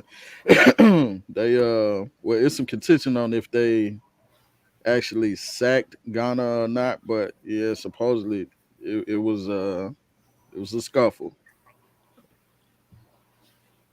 Taharka, is you claiming to be an Alma Rivet? I hope not, because I just put that in the chat. Like them Berber tribes. for the most part.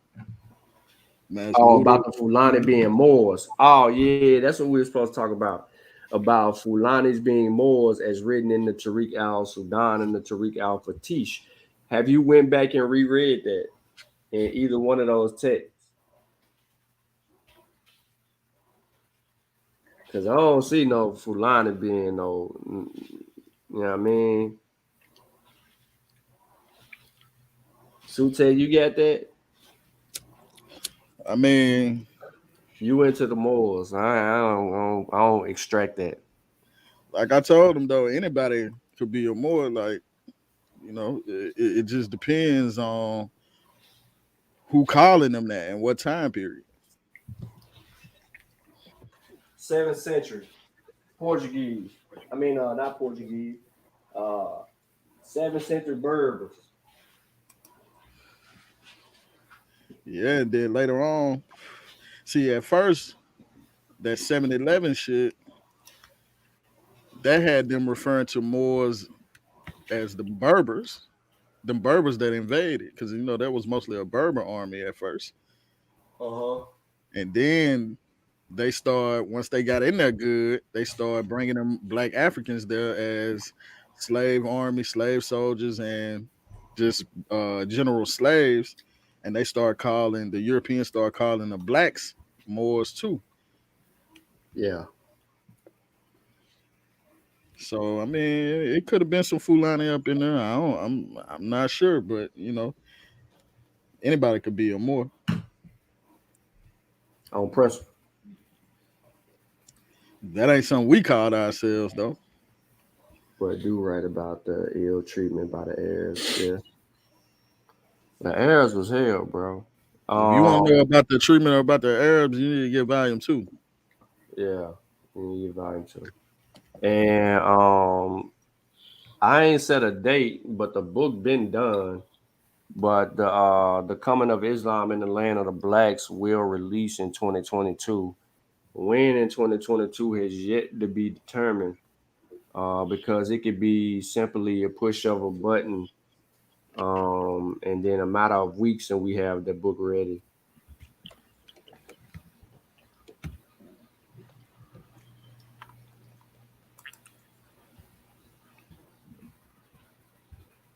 So that's gonna be something that people may be interested in. But we got other books that need to drop before that book. Straight up. Pittsburgh getting their ass kicked by the Chiefs. 30-3. It's a professional team.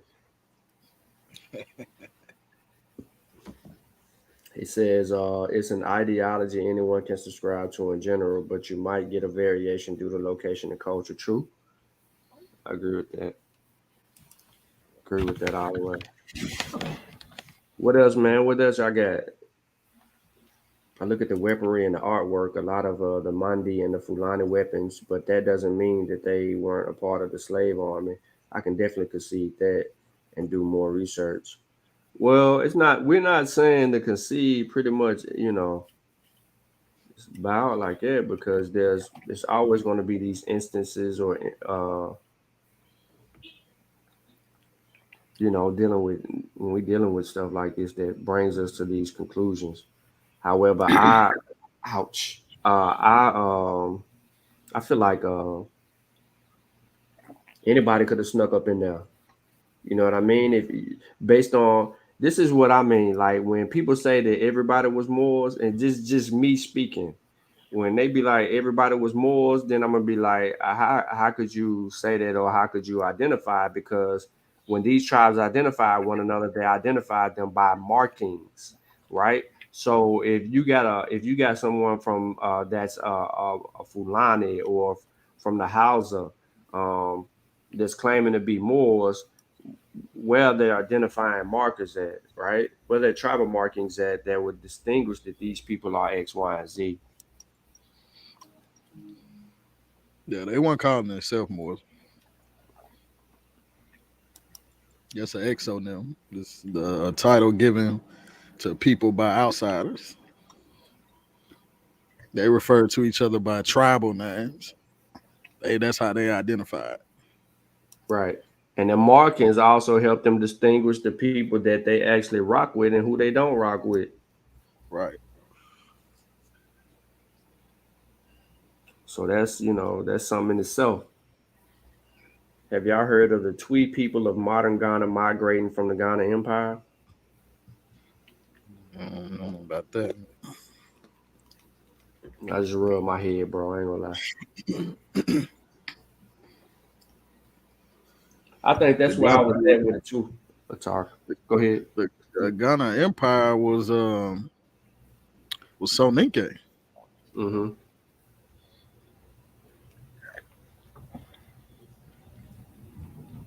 Yeah. This is the significance of studying actual African history, especially more specifically West African history, because people aren't mindful of how much rich history and traditions and culture that is there. And then when it is brought out, people frown upon it and look at it in a negative light, therefore not being able to have the flexibility or the know-withal to actually gain traction among the hearts and minds of people who really need this information. Be careful.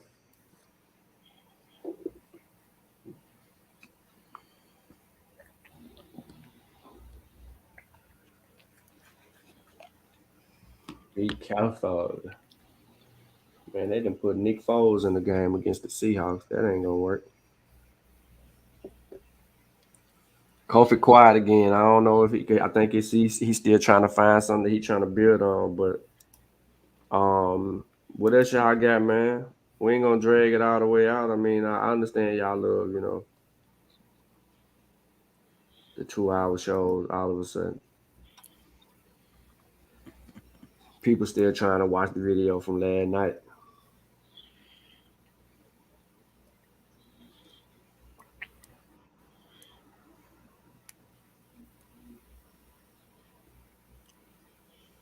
Told it, okay. I'm trying to go all the way back up. S&K never said nothing else. I done ran them off.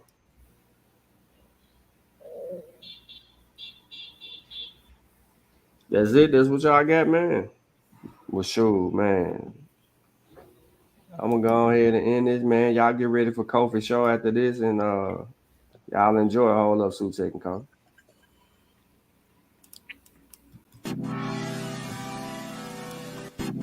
Yeah, I'll probably come back about an hour.